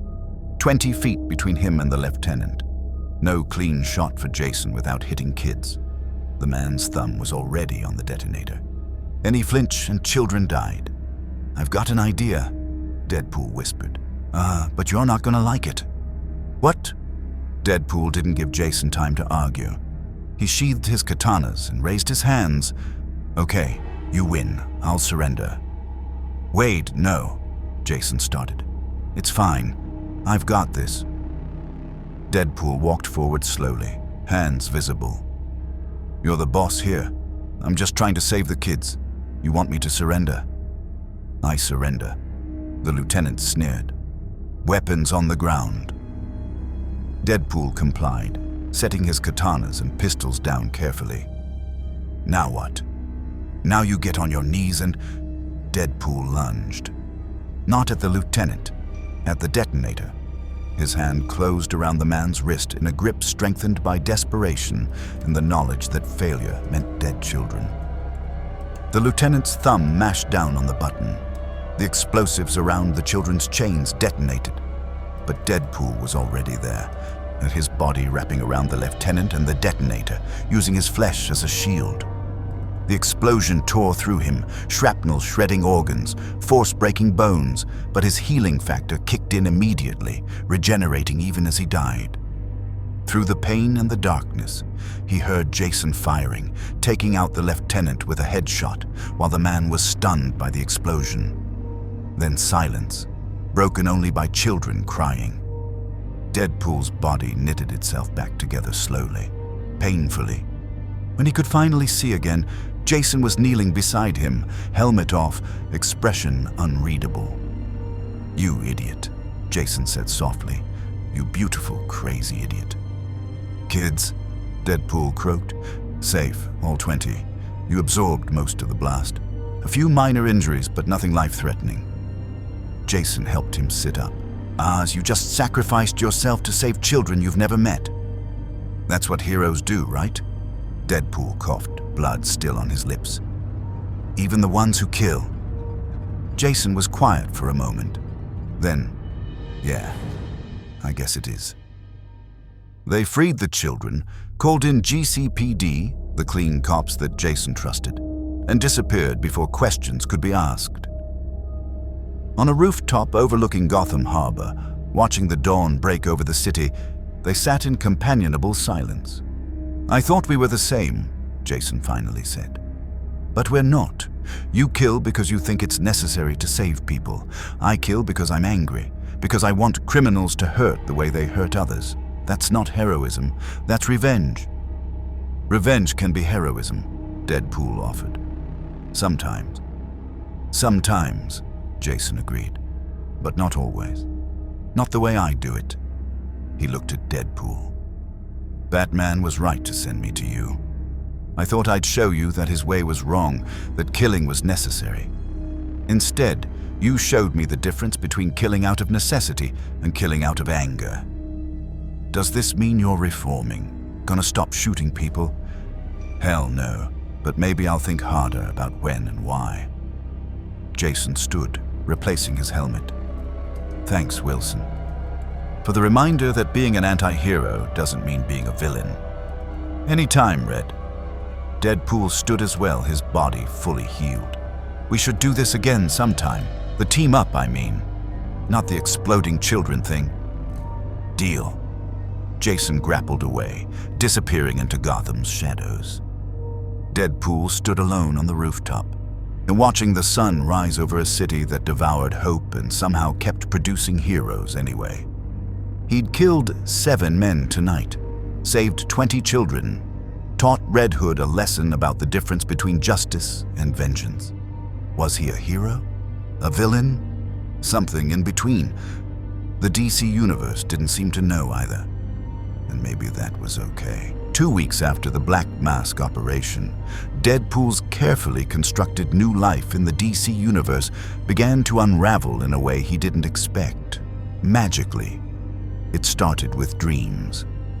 Not the usual nightmares about his past or his disfigurement, but strange visions of himself fragmenting across realities, his consciousness splitting into infinite versions, each one screaming a different joke, dying a different death, living a different story.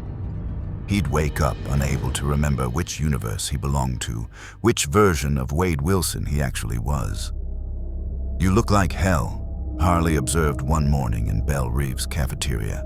"And I've seen you after getting blown up, so that's saying something." "Weird dreams," Deadpool muttered, pushing his food around. "Reality feels slippery, like I'm not fully here. You should tell Waller, and you maybe get checked out by—" Her words cut off as Deadpool's vision suddenly doubled, tripled, fractured into a kaleidoscope of overlapping realities. He saw himself in a dozen different timelines simultaneously, fighting alongside the Justice League, dying in the Joker's acid, becoming Waller's perfect weapon, destroying the universe by accident, going home to Marvel, staying in DC forever, existing, not existing, being real, being fictional. "Wade," Harley's voice anchored him, pulling him back to singular reality. "Wade, you're bleeding from your eyes." He touched his face. Red. That wasn't normal, even for him. "I need to talk to someone about magic," he said quietly. "This isn't medical. This is something else." Which was how Deadpool found himself in the House of Mystery, standing before John Constantine, Zatanna, and Dr. Fate, and explaining that his very existence in the DC Universe might be unraveling. "Let me get this straight," Constantine said, lighting a cigarette despite being indoors. "You're from another universe. You've got fourth wall awareness, and now reality is treating you like a bad photocopy. That about sum it up?" "Pretty much. Also, I think I'm experiencing quantum superposition of my own consciousness, which sounds made up but apparently is a real thing Dr. Fate just confirmed with his magic eyes."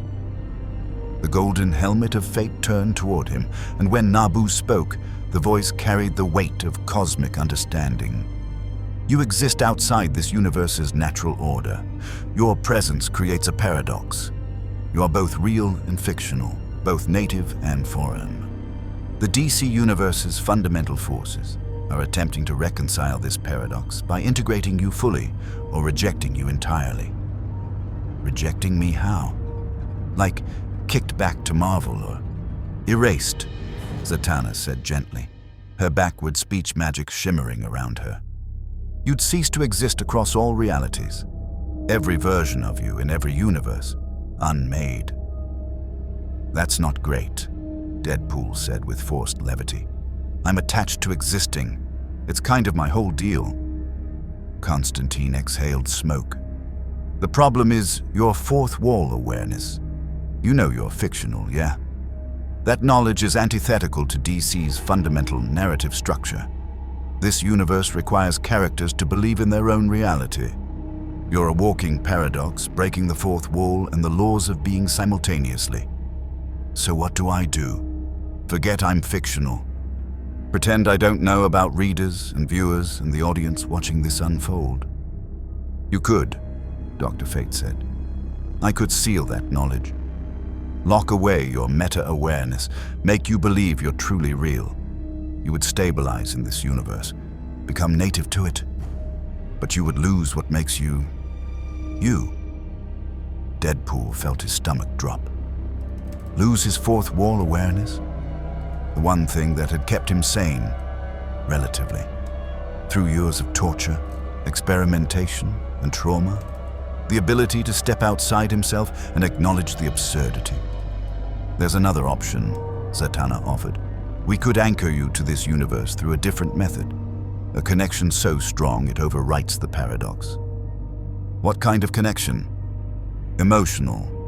A bond to someone or something in this universe that makes you undeniably real here. Love, a friendship, purpose. Something that tethers your existence to DC's narrative in a way that transcends dimensional physics. Constantine snorted. So either forget you're fictional or fall in love with someone from DC. Brilliant options, those. There is a third path, Dr. Fate said, and something in Nabu's tone made Deadpool nervous. Accept the paradox. Continue existing in the space between real and fictional, native and foreign. It would be agonizing, your consciousness constantly fragmenting and reforming, but you would retain your identity and your awareness. How agonizing are we talking? Imagine your healing factor, but for your soul, dying and regenerating constantly across all levels of existence. You would experience every moment in multiple timelines simultaneously.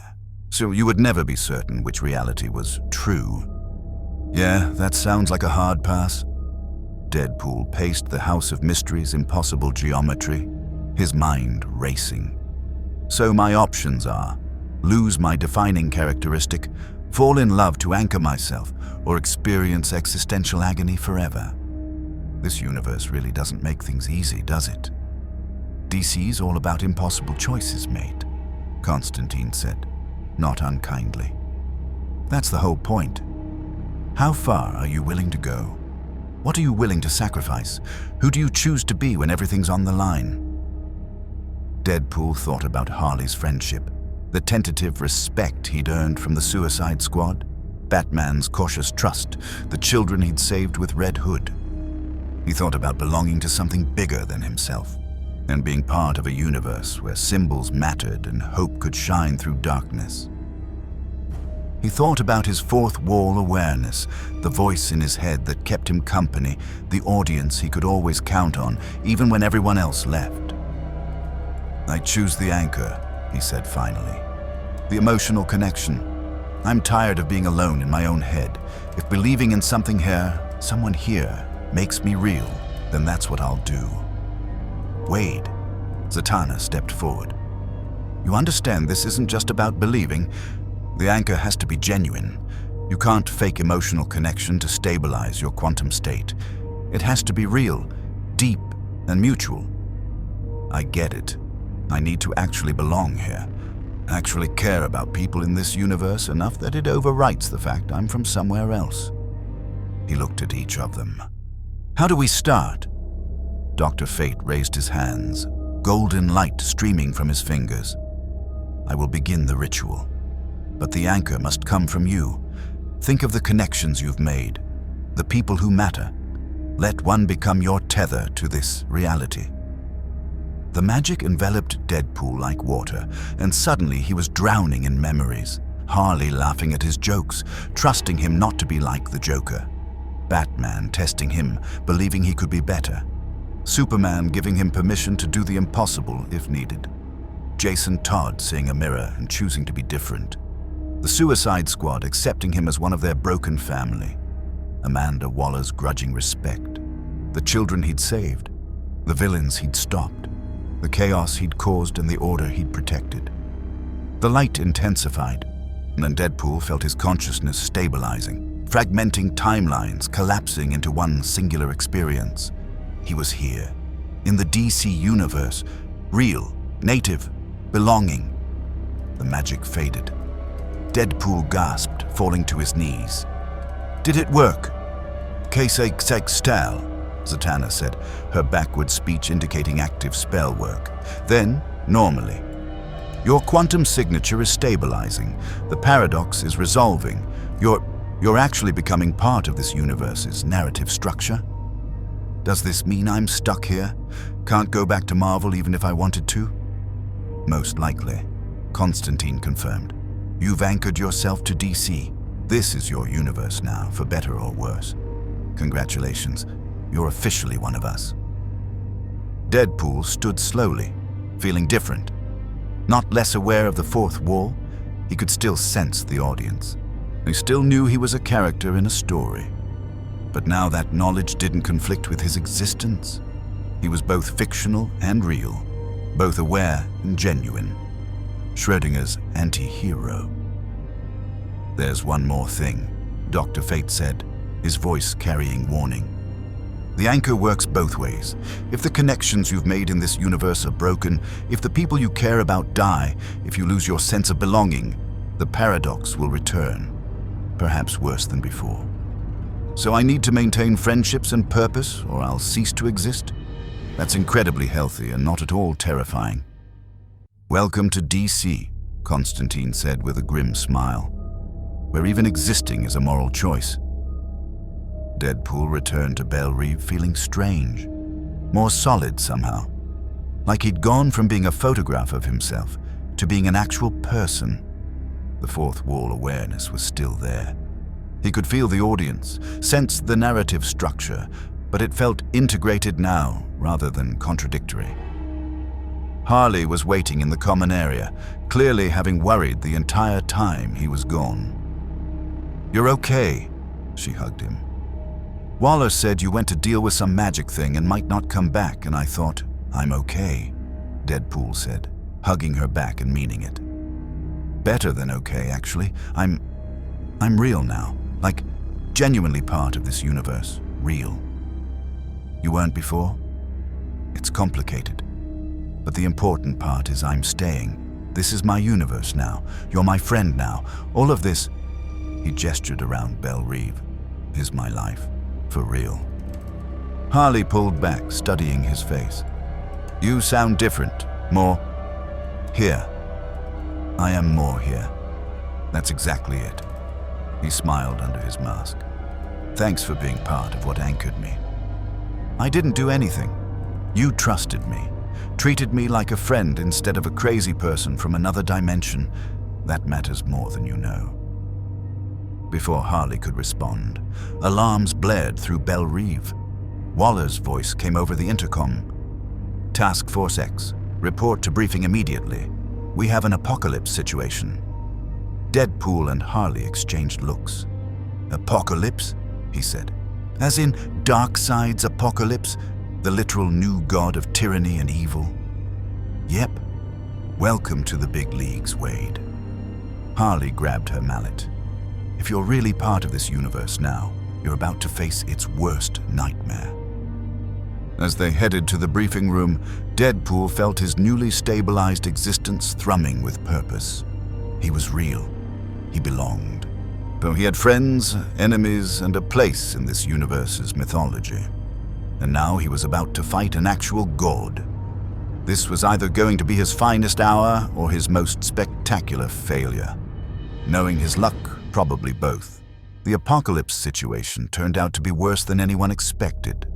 Darkseid hadn't invaded Earth directly.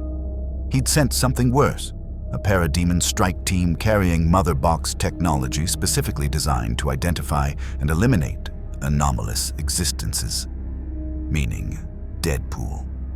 "You've got to be kidding me," Wade said, staring at Waller's holographic display showing the parademons tearing through Gotham searching for him. "The literal god of evil knows I exist and wants me dead." "Apparently your presence in this universe created enough of a ripple that Apokolips noticed," Waller replied coldly. "Darkseid doesn't like variables he can't control. You're a variable." "I'm a variable," Deadpool repeated. "That's the nicest thing anyone's ever called me." "The Justice League is engaging the parademons now, but they're specifically hunting you. My assessment, you're the bait for a larger trap.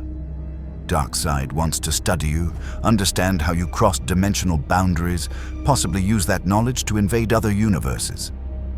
Deadshot loaded his rifle with practiced efficiency. "So we're doing what exactly? Letting Wilson get captured so we can follow the parademons back to Apokolips?" "No." Batman's voice cut through the briefing room as he materialized from the shadows, like he'd been there the whole time. "We're evacuating Wilson to the Watchtower and using League resources to—" "Absolutely not," Deadpool interrupted. "I'm not hiding in space while Darkseid tears Gotham apart looking for me. People are dying out there because I exist. That's not happening." "It's not your choice," Batman said. "Yeah, it really is." Deadpool stood, eye grabbing his weapons. "I'm bait? Fine, I'll be bait. But we're doing this my way. We lure the parademons somewhere contained. I let them take me, and you track me back to wherever they're staging. Then the Justice League does the hero thing, and we all save the day together. Simple." "That's suicide," Harley said quietly. "It's the Suicide Squad. Suicide is kind of our brand." Deadpool looked at each of his teammates. "Who's with me?" To his surprise, they all stepped forward, even Boomerang, who usually avoided anything resembling heroism. "You're one of us now," Croc rumbled. "We don't leave our own to the monsters." Batman's jaw tightened. "This is incredibly stupid and will probably get you all killed." "Yes," Deadpool agreed.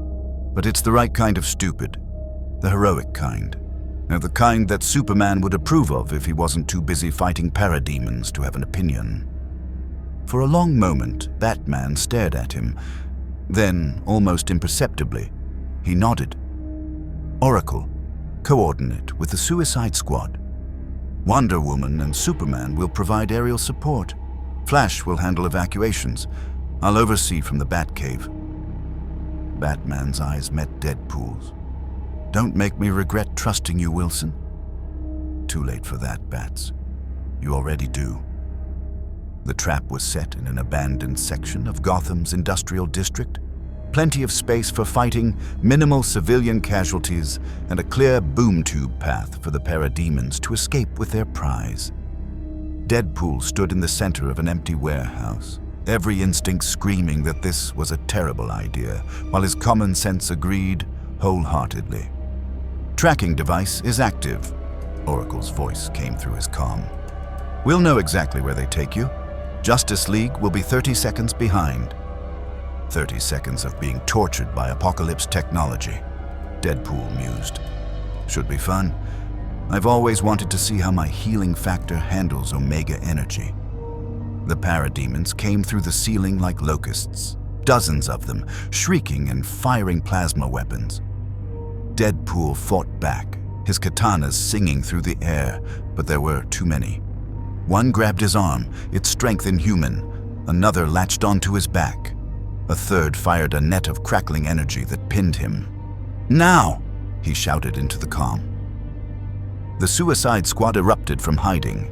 Deadshot's precision shots dropped parademons with headshots. Harley's mallet crushed skulls. Croc tore through them with claws and teeth. Boomerang's razor-edged weapons carved through wings and armor. They fought like demons themselves, proving that Earth's monsters were every bit as dangerous as Apokolips. But more parademons kept coming. A boom tube opened, that distinctive sound like reality tearing, and a massive figure stepped through. Not Darkseid, but close enough to terrify. Kalibak, Darkseid's son, wielding his beta club and radiating murderous intent. "The anomaly," Kalibak growled, his voice like grinding stone. "Father wants you alive. I would prefer you dead. Let us see which preference wins." He swung the beta club with impossible speed. Deadpool barely dodged, feeling the air displacement as the weapon passed close enough to shatter concrete. This was a new god, an actual, literal god. Deadpool was just a guy with swords and a healing factor, else he was going to die here. And then Wonder Woman crashed through the ceiling astride a boom tube, her lasso of truth already spinning, eyes blazing with warrior fury. "Kalibak," Diana's voice carried the authority of 3,000 years. "You face an Amazon now. Stand down or be destroyed." "An Amazon?" Kalibak laughed. "Father will enjoy your skull on his throne." They clashed with the sound of thunder, god against demigod, while Superman descended through the same breach to handle the parademons. His heat vision carved through them like a scythe, his frozen breath creating a blizzard that grounded flying enemies. The Flash was everywhere at once, evacuating unconscious squad members to safety, disarming parademons before they could fire, and then somehow finding time to quip, "You guys really know how to throw a party." Batman arrived via Batwing, deploying sonic weapons that disrupted parademon communication and made their coordinated attacks fall apart into chaos. It was beautiful. It was terrifying. It was the Justice League at full power, and Deadpool finally understood why villains feared them. But Kalibak was a new god, and new gods didn't fall easily. His beta club caught Wonder Woman's side, sending her crashing through a wall. Before Superman could intervene, Kalibak opened another boom tube and grabbed Deadpool with one massive hand. "The anomaly is mine," he roared, pulling Deadpool toward the portal. "Wade!" Harley's scream cut through the chaos. Deadpool made a choice. He could fight, try to escape, let the League save him. Or he could do what he'd planned from the beginning, be the bait, let them take him, trust his team to follow. He stopped struggling. "It's okay," he called to Harley, to the squad, to the League. "Track me, come get me, I'll be fine." "You'll be tortured." Batman's voice crackled through the comm. "I'm always tortured. At least this time it means something." And then he was through the boom tube, reality twisting around him, Kalibak's grip crushing his ribs as they emerged onto Apokolips itself. The torture lasted 6 hours before the Justice League arrived. 6 hours of Desad's creativity, of machines that found new ways to hurt even someone who could regenerate, of Motherbox technology probing his dimensional signature, trying to understand how he'd crossed universes. Deadpool told them nothing. Not because he was brave, but because talking required a working jaw, and Desad kept breaking that. When the boom tube finally opened and Superman led the charge into Desad's laboratory, Deadpool was barely conscious, strapped to a table, his body a roadmap of injuries his healing factor struggled to address. "Wade!" Harley was there first, cutting his restraints with a plasma cutter. "Stay with me, you idiot. We're getting you out." "Took your time," Deadpool wheezed. "Had to assault Apokolips first," Batman said, appearing at his other side. Simple extraction mission turned into full-scale battle. Darkseid himself came to greet us. "Did you win?" "We survived. That's victory enough on Apokolips." Batman lifted him carefully. "Can you walk?" "Can I breathe?" "That's questionable." They fought their way back through hordes of parademons. They passed Darkseid's palace, where the Lord of Apokolips himself watched from his throne, eyes glowing red with Omega energy, but making no move to stop them. A test, Deadpool realized dimly. Darkseid was testing Earth's heroes, measuring their strength for the inevitable day when he'd invade in earnest. The boom tube back to Earth felt like salvation. Deadpool collapsed on the watchtower's floor, finally safe, his healing factor working overtime to repair the damage. "You're insane," Superman said. but there was warmth in his voice. Deliberately getting captured by Apokolips, that's either the bravest or stupidest thing I've ever seen. Both, Deadpool gasped. Always. Both. Wonder Woman knelt beside him, her hand gentle on his shoulder. You fought well, warrior. Not with strength, but with sacrifice. And that is the truest form of heroism. Over the next days, as Deadpool recovered in the Watchtower's medical bay, he received visitors, the entire Suicide Squad, checking on their teammate. Batman, who admitted the mission had provided valuable intel on Apokolips' defenses. Constantine, who confirmed that surviving Desad's torture had further stabilized his dimensional anchoring. Apparently pain counted as emotional connection. And Harley, who sat with him for hours, just talking about nothing and everything. "You're really staying, aren't you?" she asked during one of these visits. "In our universe? Forever?" "Yeah," Deadpool said, finally healed enough to sit up. "I am. This is home now. Your home. The Squad, the League, even Gotham's terrible weather, all of it. I belong here." "Good," Harley said simply. "Because we need more people like you. People who will make the hard choices and crack jokes about it after. That's my whole deal." Months passed. Deadpool became a permanent fixture of the DC universe. Not quite a hero, not quite a villain, but something in between. He ran missions with the Suicide Squad, occasionally teamed up with Red Hood for Gotham operations, and once had a very confusing adventure with the Teen Titans that ended with him banned from their tower. Amanda Waller gave him a permanent position in Task Force X. Batman added him to the Watchtower's database as asset, unpredictable but effective. Superman sent him a thank you note for the Apokolips mission, handwritten in that Boy Scout way that made Wade's cold heart almost feel warm. He was real now, genuinely, completely real in this universe, though his fourth wall awareness remained. He could still sense the audience, still knew he was a character in a story. But it didn't matter because he'd chosen to believe in this reality anyway. One night, standing on a Gotham rooftop watching the bat signal cut through the clouds, Harley asked him, "Any regrets about staying here instead of finding a way back to your universe?" Deadpool thought about his old life in Marvel, the X-Force, his complicated relationship with Cable, the endless cycle of violence and humor that defined him there. It had been his existence for so long, but here, in DC, he'd found something different. A mythology that embraced darkness but never surrendered hope. Heroes who struggled with impossible choices. A universe that demanded you choose who you wanted to be every single day. "No regrets," he said finally. "This universe broke me down and built me back up. I'm not the same Deadpool who fell through dimensions. I'm better, maybe, or at least different. And different is good enough." "You're more than good enough, Wade," Harley said, bumping his shoulder. "You're one of us now, a DC character through and through." Below them, Batman swung through the city, cape billowing, the Dark Knight on his eternal patrol. Somewhere across town, Superman probably stood on a rooftop too, watching over Metropolis with that impossible hope. Wonder Woman trained in Themyscira, preparing for the next crisis. The Justice League stood ready. The Suicide Squad waited in Belle, Reve for their next impossible mission. And Deadpool, Wade Wilson, the merc with a mouth, the interdimensional anomaly who became real through sheer stubborn will, stood with them all, and part of the mythology now.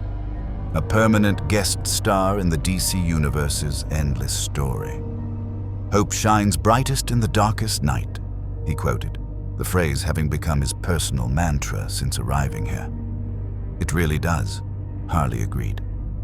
And somewhere in the shadows of Gotham, or the light of Metropolis, or the chaos of Belle Reve, Wade Wilson's legend continued to grow.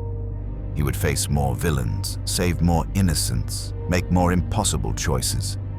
He would probably die 100 more times and regenerate 100 more times. But he would do it here, in the DC universe, where gods walked as men and men rose to meet gods. Where symbols mattered and hope persisted, and even broken people could find belonging. This was his universe now. His story, his home. Deadpool's integration into the DC universe was complete, though his journey was far from over. He'd proven himself to Batman's satisfaction, earned the Trinity's cautious trust, become an essential member of the Suicide Squad, and even caught Darkseid's attention as an anomaly worth studying. His presence had rippled through DC's mythology, adding a new voice to the conversation between hope and despair, justice and vengeance, heroism and pragmatism. The fourth wall remained his constant companion. He still knew he was a character, still addressed the audience, still made meta jokes that confused his teammates. But now that awareness existed in harmony with his genuine emotional connections to this universe. He was both fictional and real, both observer and participant, both outsider and native. Amanda Waller continued sending him on impossible missions. Batman continued monitoring him with contingency plans ready. The Joker continued considering him a fascinating curiosity, worthy of future attention. Red Hood continued calling him for team-ups when Gotham's darkness needed extra firepower. Harley Quinn continued being the friend who anchored his existence in ways magic couldn't replicate. And the Justice League, Superman, Wonder Woman, Batman, and all the rest continued debating whether Deadpool was a hero learning to be better or a villain pretending at heroism. The answer, like most things in the DC universe, lay somewhere in the gray area between absolutes. But one thing was certain. Deadpool had carved his legend into DC's mythology with katanas, dark humor, and a healing factor that refused to let him die. He was part of the tapestry now, interwoven into stories that would echo across the multiverse. Marvel's loudest anti-hero had become DC's most unpredictable asset, proof that even outsiders could find belonging in a universe of gods and monsters. His story in the DC universe had only just begun. Crisis events would test him, villains would target him, heroes would challenge him to be better, and through it all, Deadpool would continue being exactly what this universe needed. A reminder that you could acknowledge life's absurdity while still choosing to fight for meaning. Because hope shines brightest in the darkest night, even for a scarred mercenary from another universe who talked to audiences that couldn't answer back. Especially for him. Thank you for watching. Please like and subscribe.